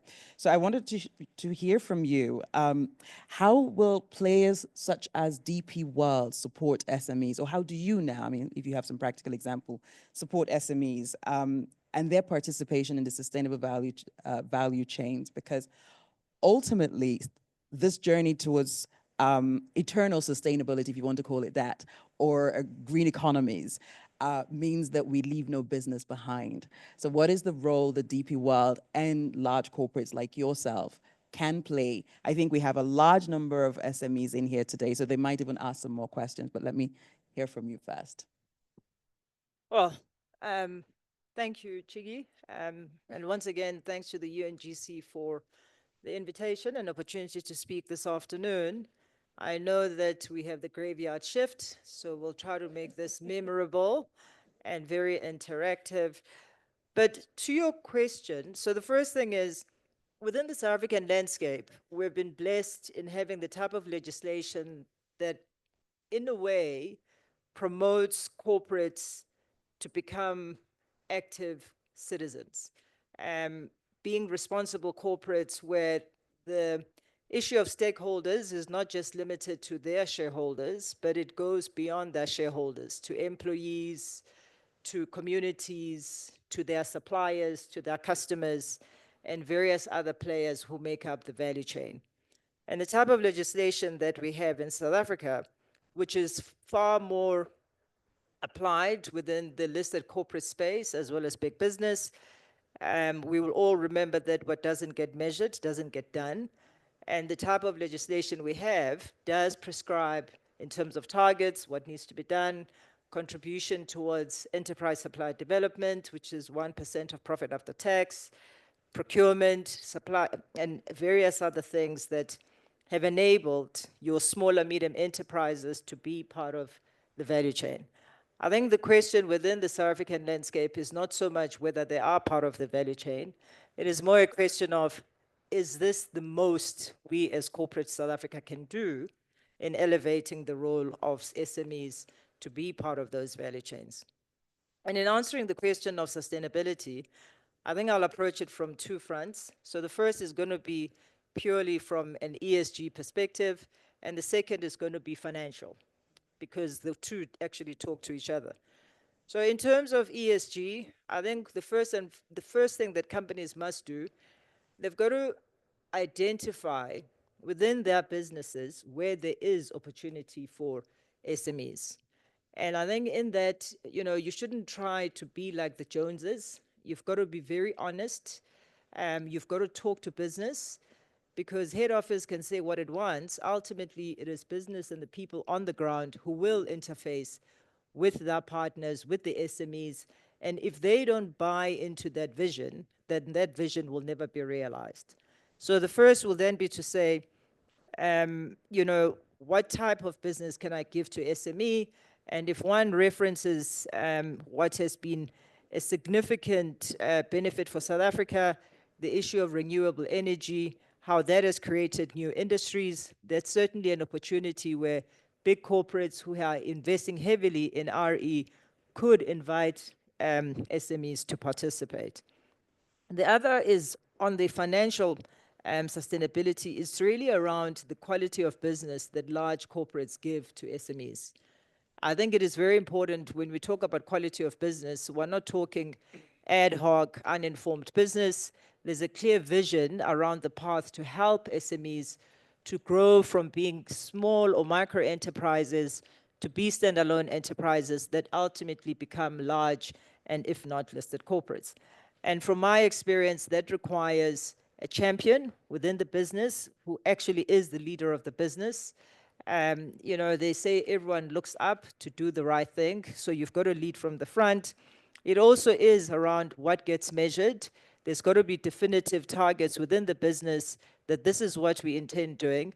And importantly, we've got to accept that, to the earlier conversation, SMEs are not homogeneous, and their areas and their financial capabilities is not the same.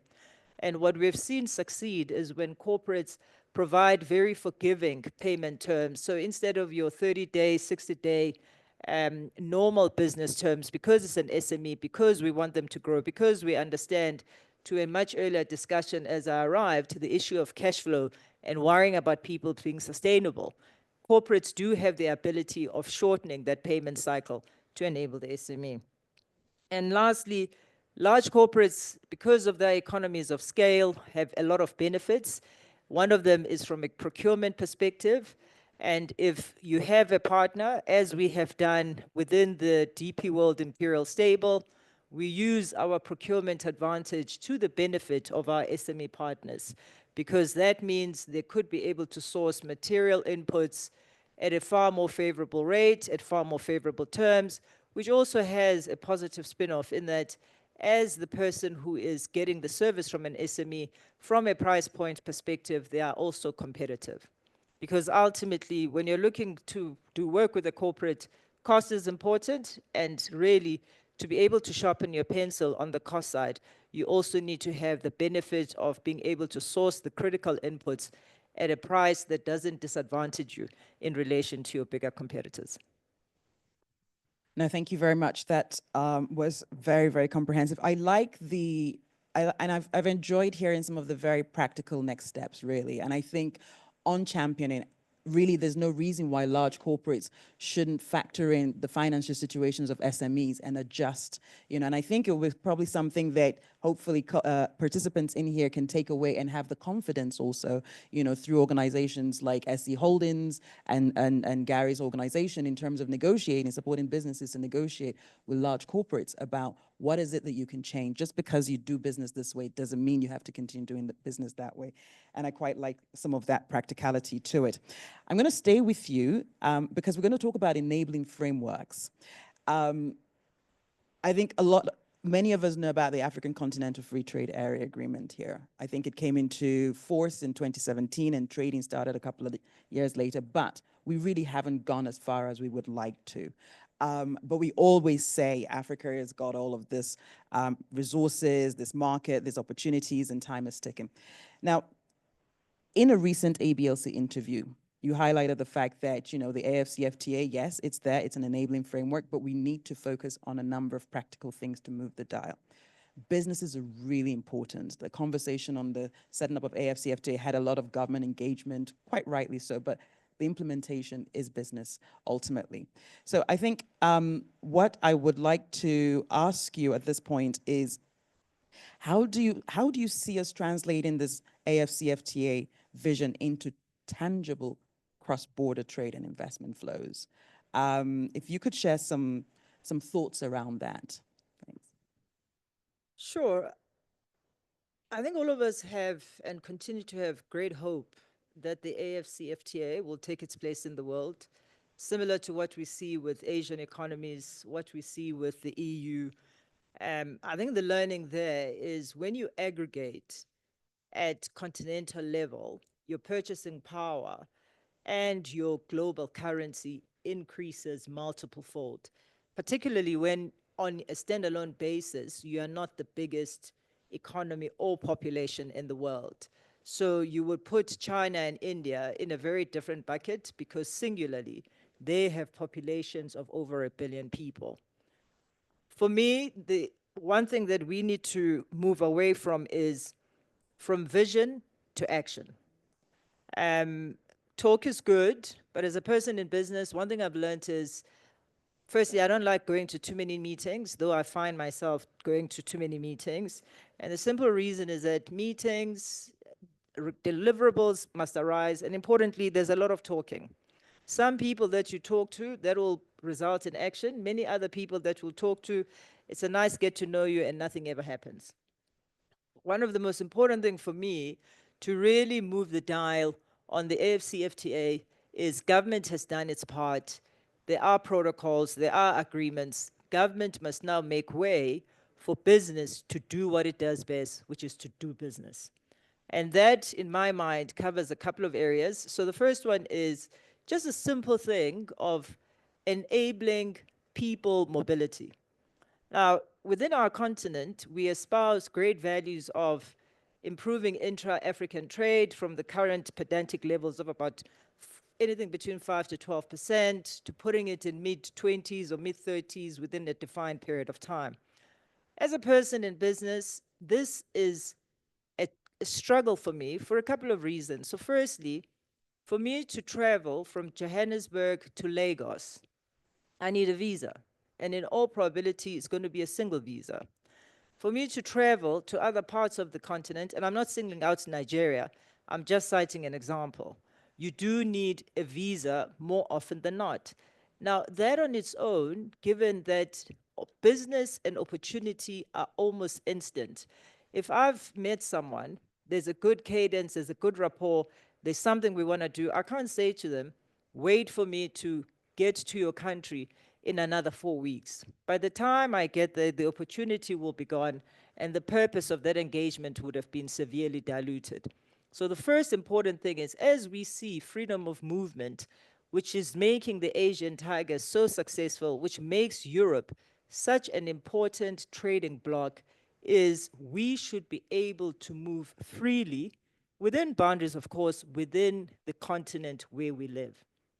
And an important aspect of that is when people don't engage within, be it a community, a family, and it's no different from a continent, we stay with our stereotypes.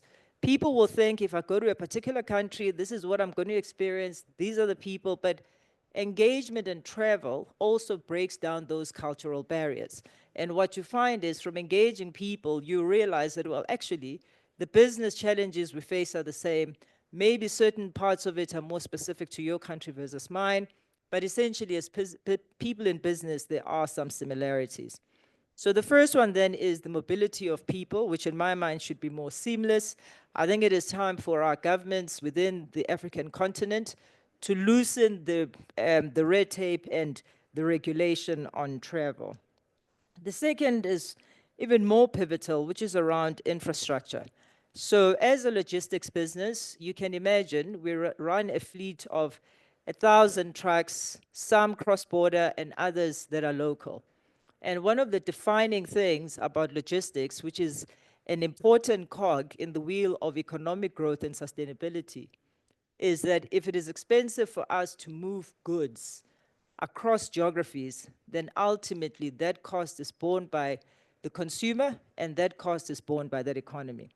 So within the continent, we talk a lot about infrastructure, and I'm delighted to see that there are big scale projects that are coming into being, that are already being operationalized. We need to focus more on ensuring that we have the correct ports, we've got the correct operators, there's the right type of investment. We need to ensure that we build the road infrastructure, and materially for cross-border trade, which is what intercontinental trade is going to be, we need to ensure that we enable the customs regime. There's no benefit in a truck being parked at a border post for 10 days because the queue is 25 kilometers long. That is costly, and ultimately, that consumer and that economy will always bear that cost. So in highlighting, I would say we need to expedite infrastructure. We need to facilitate the mobility of people as well as goods. And importantly, we need to make sure that at the heart and center of the implementation of the AFCFTA are people who are in business. Thank you. Thank you very much for that. I was sitting here and I'm thinking, we should have had a government person here to respond to some of these policy issues. And I think it's probably a good time, to be fair, with the AFCFTA Secretariat, I wonder whether it isn't a good time to look at where good practices might be happening, even in small spaces, where businesses really come into the center of the conversations, and see how we replicate some of that. Because we've heard some of this, and I'm sitting here thinking, what's the barrier then? You know, because businesses are ready, governments want it, SMEs need it. What's the barrier? I think over and above the ones that I've cited, probably the one is maybe we're trying too hard to ensure that everyone is in step and everyone is part of the initiative. You know, the one thing that I've learned is you've got to move with those who are ready. You can't wait for everyone to be ready because people, even in our own families, if it's time to go somewhere, I can guarantee you someone is going to run late. This is no different, and this is at a much more magnified scale. So I think it is important that we also start to promote those cases that are successful. If I think of Afri-Exim Bank, the good work that they have done, it now means I can be paid in my home currency, irrespective of where my goods will be delivered or where my services is going to be rendered. Those are the things that de-risk the issue of currency volatility, they de-risk perception, but importantly, those are the case studies and those are the positive developments that we need to start seeing being championed. I completely agree. Thank you for those. I'm going to come back to you, Mpumi.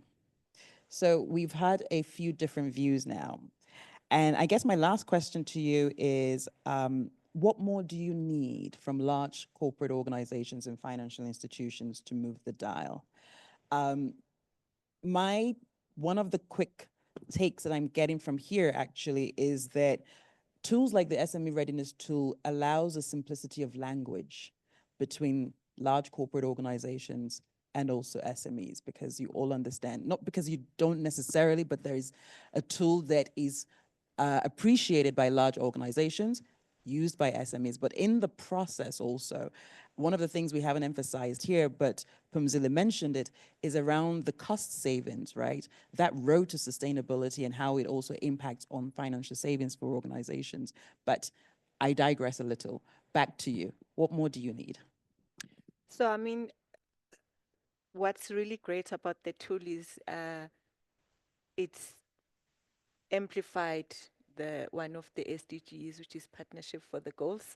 If anything at all, for everyone in the room, if you don't remember anything that was ever discussed today, it is about partnerships for the goals. And if we, as corporate and finances, supported SMMEs and understood that that is not charity when you support SMMEs. You actually, it's a very strategic growth investment that protects your own supply. And it increases the competitiveness of the corporate, and it unlocks new markets for the SMME, growing the bank bottom line, growing the corporate's bottom line, and strengthening long-term returns for everyone involved. So for me, that's a compelling investment tag that I would like to give to the finances and the corporates in the room. A stronger, more reliable supply chain will definitely lower the operational risk. And when SMMEs receive the technical support, clear requirements around what is expected of them, and patient capital that was mentioned earlier on, they produce better, faster, and more consistently. I am pleading with the corporates and the finances in the room to say, audit alone does not strengthen value chain. And it's such a necessary evil. So talking to SMMEs, so the corporates can close their ears. I'm going to talk to SMMEs. Please focus on your compliance and get yourself audited to be really good at knowing what are your shortcomings and what you need to improve. And this is exactly what the tool is there to do. Now, the corporates can open their ears. However, for the corporates, the audit alone doesn't do this. Building capacity for our SMMEs does. And for me, that's really my plea. And we at SE Holdings, we work with farmers who never have a chance to supply any of the big food and beverage producers. If we just went to the farms with an audit to say, do you meet the requirement to supply Taco brands? No one will supply Taco brands. But we go in with a capacity building mentality. We see not just a transaction to take the product from the farmer to Tiger Brands. We want to know where you are in terms of your compliance, what you understand about product specification. We build a strong agronomical technical support to ensure that your product is acceptable at the market. So what then will that do for everyone? It to reduce supply interruptions. So corporate again wins big time by supporting SMMEs. For people like myself in agriculture, we experience a lot of seasonal failures from our farmers who necessarily don't have the information. So having this readily available would reduce that. It will reduce downgrades and rejects. It will reduce any contract breaches that you big corporates will normally experience with SMMEs or even funders experience with SMMEs. And it will improve our compliance issues overall. So a properly supported SMME is a stable supplier. And for me, that's really what I would want to give to the corporates, to say a stable supplier then protects not just the supply, but also boosts the economy in terms of creating jobs for its own business. So you are, by supporting that SMME, they are able to give you a sustainable supply, which is sustainability, what we are talking about today, but also they are able to create sustainable jobs because they won't be now coming in this season, they are out. They need to be downgraded because they don't really meet the standards. Lastly, the corporates and finances, they are facing pressure, guys. The corporates can close their ears. We are talking. So they have pressure to prove responsible sourcing, especially in the agri space. So we source all over the world. However, we also need to see why we are not sourcing from South Africa. And there's a lot of questions around local sourcing and local supply. And so a sustainably well supported SMME doesn't only just contribute to a improved ESG score for that corporate, which it does, and it contributes to a compliance score, but also it just improves overall the local economy that we would like to see. So corporates, if you let the SMME fail, your ESG rating fails with them. Can I just chime in? Please, corporate. I'm trying to put spice in. Respond. So success and failure tends to be a two-way partnership. Yeah. It's like a relationship. But in some instances, someone is more culpable than the other.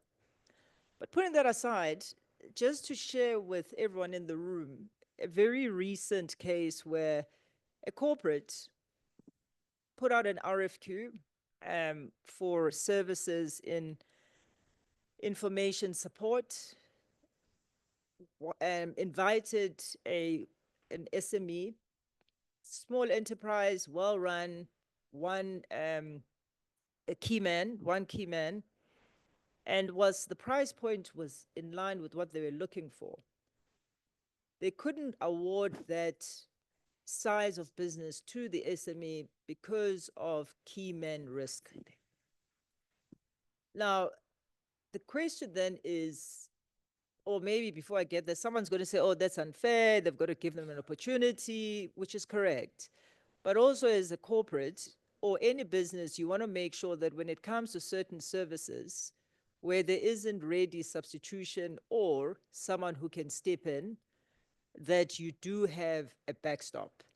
And I would suggest to SMEs that sometimes it is good to hunt in a pack. But of course, you got to choose your partner carefully. So if you want a bite at the elephant, you know, it's like going to battle when people are using drones with a gun. You're not going to win because you're going to be shot down. So all I'm saying is it is also important that people within their businesses also speak to people within the industry and sector where it is required, build partnerships, do joint ventures.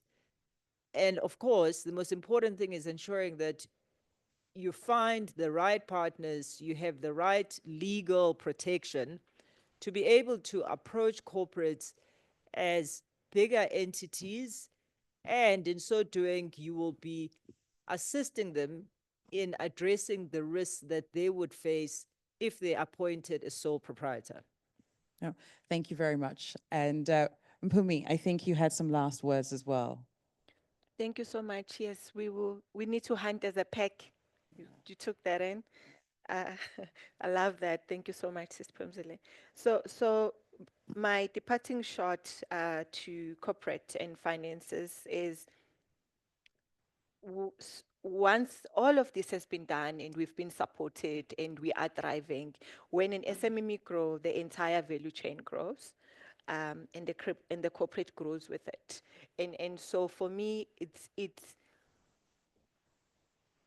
we can't separate the two, you know, like, so when you support and we grow, you grow with us. And support for the SMMEs should be a strategy. It shouldn't be something that it's being seen as, and I liked what Gary was saying, is saying this is beyond compliance. For me, it should be actually a strategy for the business. It should be part of the bloodline of how this business sees itself being sustainable, taking along with its SMMEs to grow with them.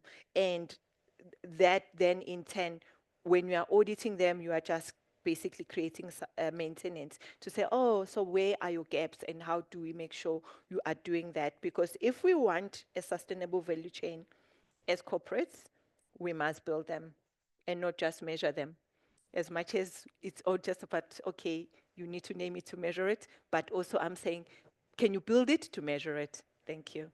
Thank you. Thank you very much for that. Build it to measure it, organizational culture. It has to be part of a bigger strategy. I do think that at least speaking from the Global Compact, We are also seeing a lot of requests for support towards SMEs, but a lot of it coming from multinationals as well, you know, because they do recognize that there is no sustainability if only one part of it is sustainable. I think if there's anything that the complex global crisis of the last couple of years, whether it's COVID, whether it's a financial crisis, everybody's recognizing the importance of resilience, but there's a redefinition of resilience. So it's no longer about, you know, markets in the global north or any, you know, because a lot of those markets are super integrated.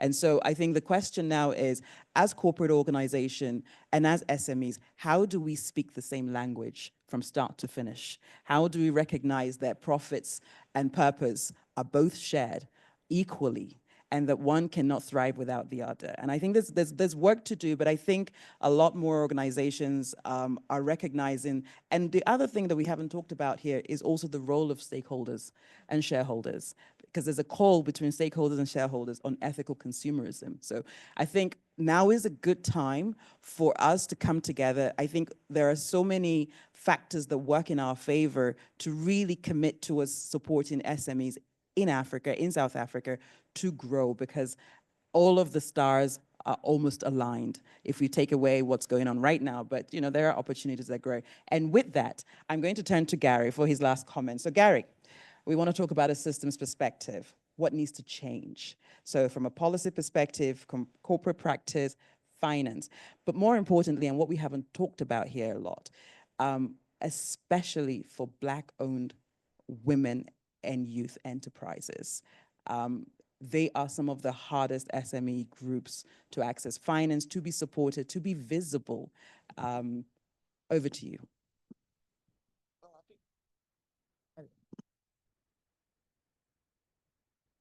In any organization, there are specific instruments that you're able to use effectively to drive specific outcomes. On the one side, it's strategy alignment tools and your performance management systems, etc. Your policy environment, your skills development, all of these things are central to it. But I think listening, not hearing, but listening to your suppliers, listening to prospective suppliers, and then developing solutions and testing those solutions with that very same audience before making decisions that it's in their interest is something that I think we need to see more of. I'm glad to hear that within the context of the B20 focus of the G20 year, the year of the G20, that there wasn't a specific work stream that was created, but rather sub-elements and focus areas that was focused on small business development and those type of things, because it's usually treated as a side issue. So, you know, listening carefully is very important, and collaboration. What I find is that corporates don't adequately collaborate within the space. They very eagerly collaborate in the lobby space, the policy influencing space. But when it comes to these things which are viewed as soft issues, which believe me, people, it's not soft issues anymore. Climate change is a reality.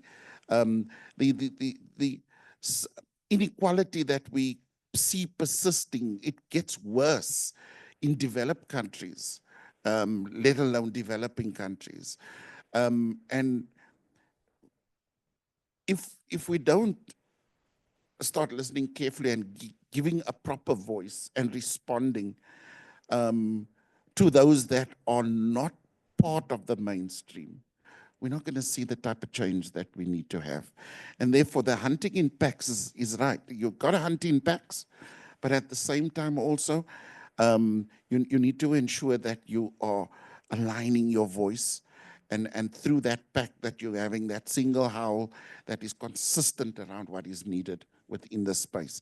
Market access. One of the speakers mentioned earlier, you know, that you need to have tangible market access.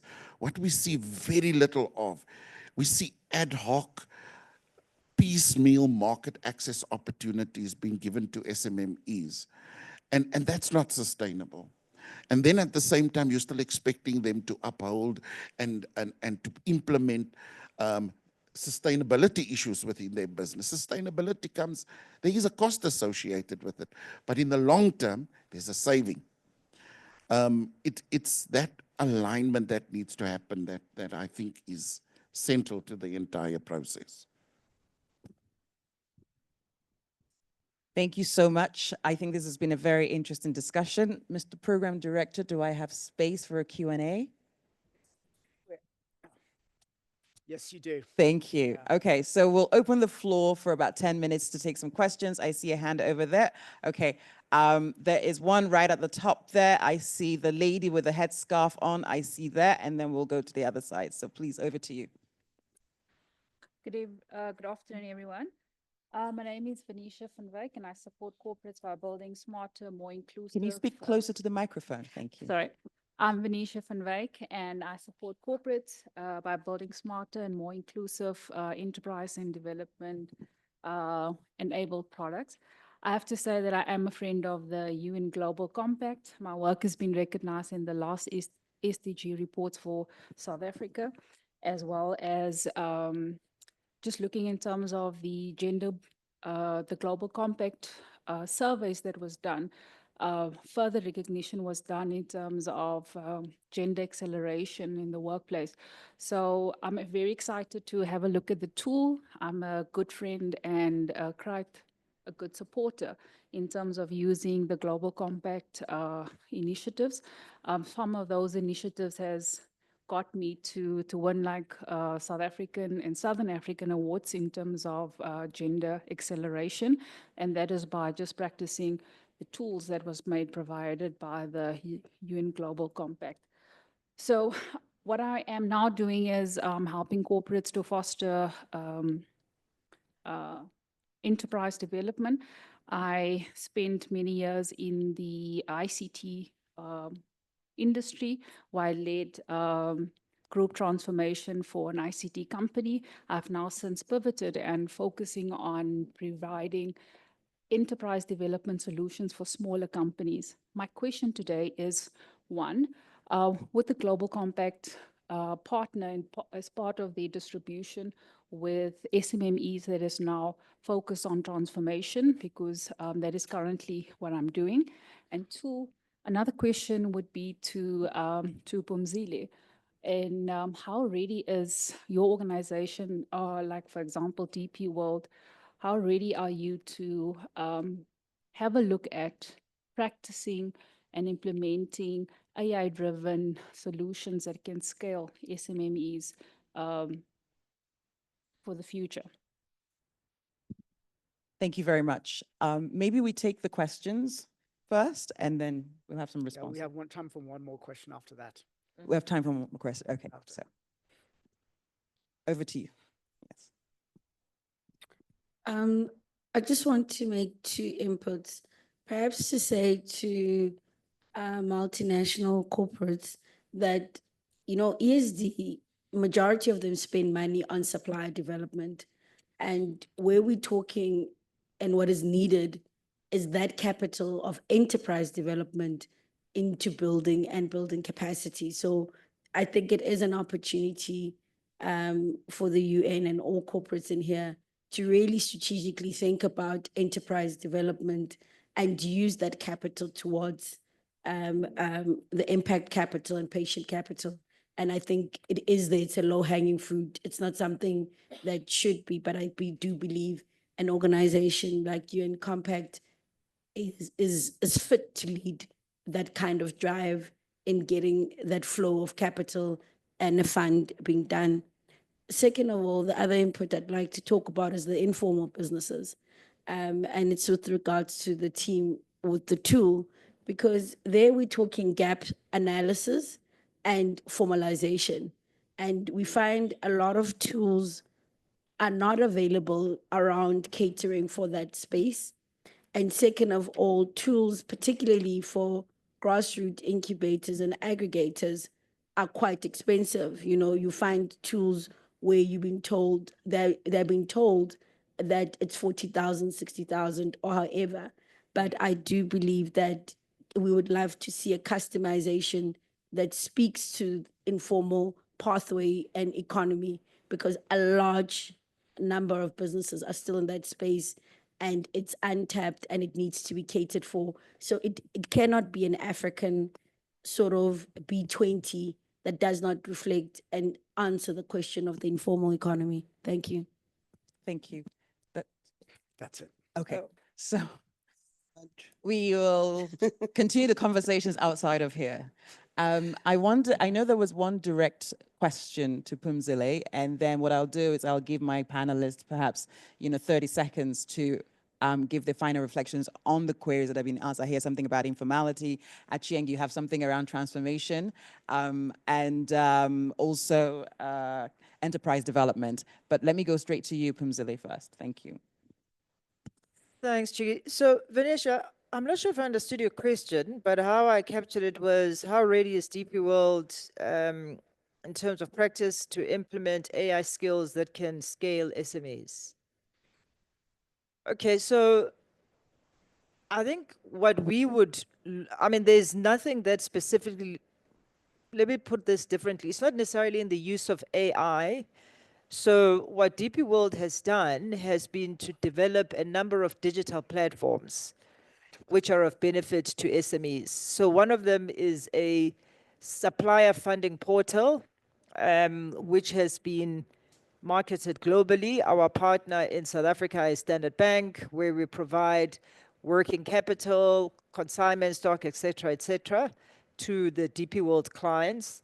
And then the second one is on a cargo platform where DP World has taken the role of aggregating cargo, predominantly for much smaller players. Maybe someone has got a container or 2 containers to enable SME. So whilst it is not AI enabled or specific, it certainly is a digital platform that has this benefit of scaling up the SMEs. Thank you. Gary? On the enterprise development, I have to agree with the comments that have been made. When you have a look at the policy environment's trying to leverage enterprise development to be part of or a feeder into supplier development, and they are measured in the same way. However, it's not supportive of innovation and startups that are much needed within our economy to create a different stream of jobs and for more innovation to take place. So there is some policy reform that I think is needed within that space, so that 1% can be diverted in the right direction. Hopefully the transformation fund that's been spoken about can do something more effective within that space. On the informal markets, I think we like giving names to things we don't understand, and those names become reality. Informal markets, maybe in the definition of the dictionary, it's because that business is not registered, it doesn't have the compliance that our government expects, or it's not registered for tax. Indulge me. For a minute, we could think of the informal market as local markets. Now, you can create sustainability within local markets without stretching, and one speaker spoke about it earlier on, without stretching the business to become an SE Holdings or to become a supplier to DP World. We are not wanting that a local egg business that is selling 1,000 eggs, that it has to have the same criteria and requirements for someone who's got 50, who's selling 500,000 eggs to whoever. However, there are key basic things that we need to define as industry to say what is the safe say, for example, food safety. So if you are in the safety, in the hospitality business, it needs to be a space where it's safe, food safe, it is good for human consumption, it's that. So we need to simplify the requirements, that we are not applying the requirements that you require from a KFC, from a local Magwinya person, because then we've already failed that local Magwinya person. So for me, it's that, it's like, we can work with informal in the manner in which they thrive as informal. They've already shown they are sustainable. They've been doing it without us. They've taken kids to school. They are still standing. We now want to unlock that value and make it integral part of our economy. How do we do that? Define very basic standard that protects the business, protects society, and again, it's going to be seen as compliance. But if you are able to show, Mama, if you are using this oil and this person gets sick, do you understand that the implication is going to come back to you if it can be proven that what they ate is because of what you made? So for me, it's education for the informal, for policy makers in the room. It is simplifying the requirements, that we are not bombarding them with stuff that it will take them forever. And it's going to be a once-off wonder, even if corporate and everyone comes around. Because yes, then let's do it. Let's get them all this compliance. But is it sustainable? Are they going to do it on their own next year and the following year and the following year? So that would be my 2 cents to throw into the informal conversation. They're informal to us, but they see themselves very formal around how they are conducting their own business. Our informal markets are our local markets. I like that. I think that's a mindset shift. Ladies and gentlemen, we don't have a lot of time for more questions.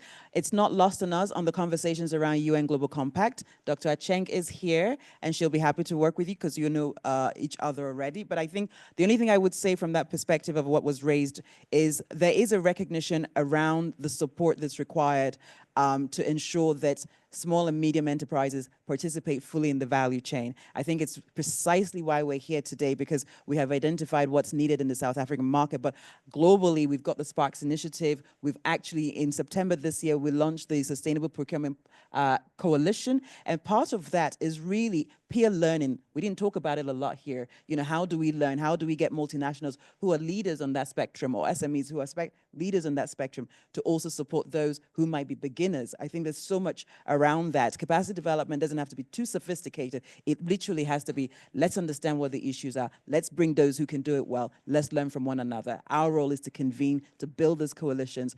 I want to thank you. I want to thank my panel for an amazing discussion today. I want to thank Dr. Acheng. I want to thank the program director, UNGC South Africa Network, all of you here for being with us today, as Pumzile said, on this graveyard shift.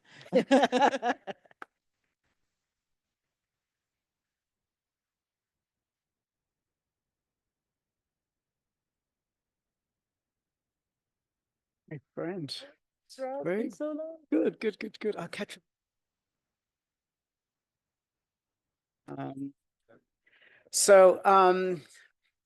Whilst colleagues are going off the floor, I'm just going to quickly summarize what we've done today. So this is actually a very big week. The last time I experienced a week like this was during 2002, during the World Summit on Sustainable Development, when the whole world descended on South Africa, and the topic of discussion was, of course, sustainability amongst a number of different things. Again, the world is coming back to South Africa, and we've got a number of different leaders, both from civil society, the private sector, governments, and a variety of different stakeholders, as well as academia. So we have an opportunity to launch something really special here, and we've actually done it today. So there's a lot of SMEs. There is no excuse for you to say that you don't have a strategy. It's there. And I can tell you that it's for free, okay? All right? You don't have to spend a lot of money on it. So I would encourage all of you to now do that. So like I said, I am going to keep a very, very tight ship here, and we were supposed to end at 4 o'clock, and it's 4 minutes to 4. So I'm going to ask Cheng just to kind of say a few closing remarks, and then of course, then we will close off, and then of course, network more importantly. Thank you, Israel, program director, great job. And I won't recap at all. I think really great nuggets. But I wanted to just say some specific thank yous to Investec who sponsored this day today. Thank you, Hazel. Thank you very much. To Bidvest who powered the tool. When we took this tool, we thought it was a simple job. We didn't realize how expensive these digital platforms are. So thank you to Bidvest as well for powering the tool. To Gibbs, we are like in a permanent marriage with Gibbs. We sit here. We get a lot of in-kind sponsorship. So thank you very much to Gibbs for enabling us to have this important conversation.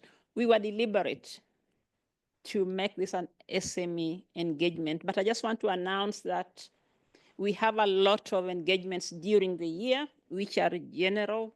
Both large companies and SMEs are invited and welcome to those engagements. That's where we drill deep onto some of these issues. And some SMEs in the room will tell you that even though we are a sustainability organization, a lot of business relationships are created here just by having offline conversations during tea time or lunchtime. So it's an important platform to all SMEs. Please continue taking it up. Our gratitude to B20. This is an official B20 side event and pulling really from those recommendations that are in the B20. And I think this week is not the end. We now begin to figure out how to take these recommendations to action. So I think action today and from now on is the key word. We are honored really to work with both large companies, equipping both large companies on sustainability and SMEs as well. We thank you for all the input, especially the response to the tool. Our programs team will go back and integrate as far as possible. It's a challenging job because at the same time, we are being asked to keep it short. But getting a lot of new ideas to strengthen the tool. To the team that worked behind the scenes, the Global Compact Network team, thank you very much. And last but not least, to our ASG, who has already left in absentia, but part of the team is still here. Thank you for coming all the way from New York to help us in the advocacy that will take place this week, both through the G20 and the B20. Just one thing I think that was said earlier by the ASG, that let us not despair when one country is not in the game. Global cooperation is still happening. So I will leave it at that. Thank you very much and have a good one. So that brings us to the end of the formalities. Ladies and gentlemen, the meal that was supposed to be served is now available. Please stick around, do network. Those of you who've taken photographs, please post them. Hashtag is hashtag level up SMMEs. Hashtag level up SMMEs. Please post as much as you can so that we can actually bring attention to what we've done today. Thank you very much.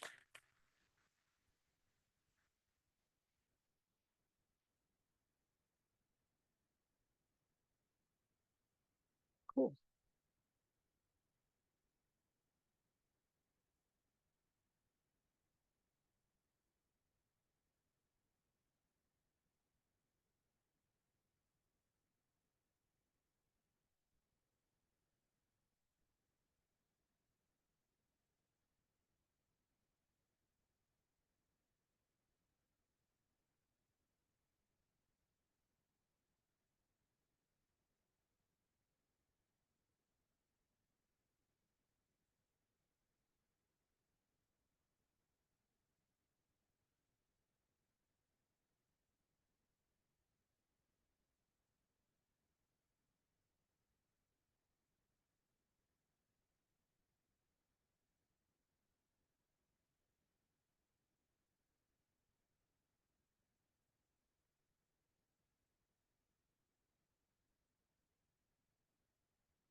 ISO 9001:2015 is your quality management system of choice for ensuring quality in your organization's processes. This internationally recognized standard outlines the requirements for the creation, implementation, and maintenance of a quality management system for your business. The development of a system comprises of policies, processes, procedures, facilitated with a risk assessment and generation of records aligned to the standard.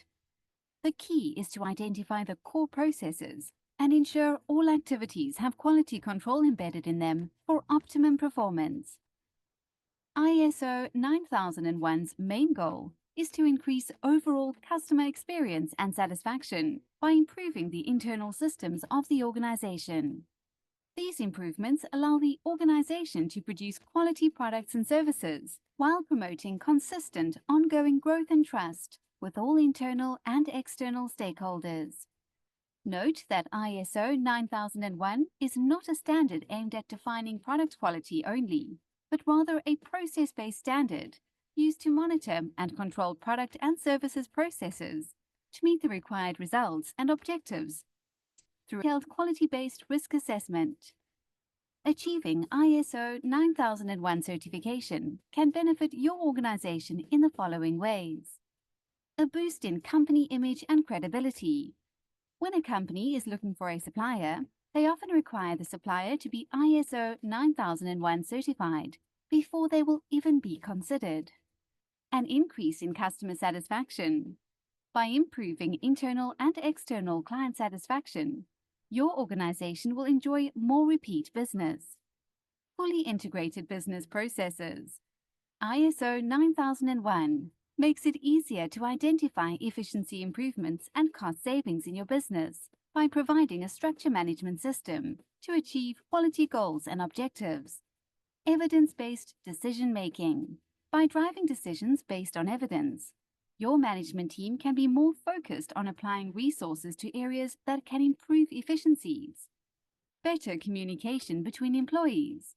Employees that understand how they contribute to the overall quality of a process are more engaged and productive. Do you want to implement a quality management system that conforms to international standards, but are not sure where to start? Reach out to WWise for a gap assessment quotation and allow us to help you implement this highly beneficial ISO standard in your organization. Our project plan includes the following steps. Step 1.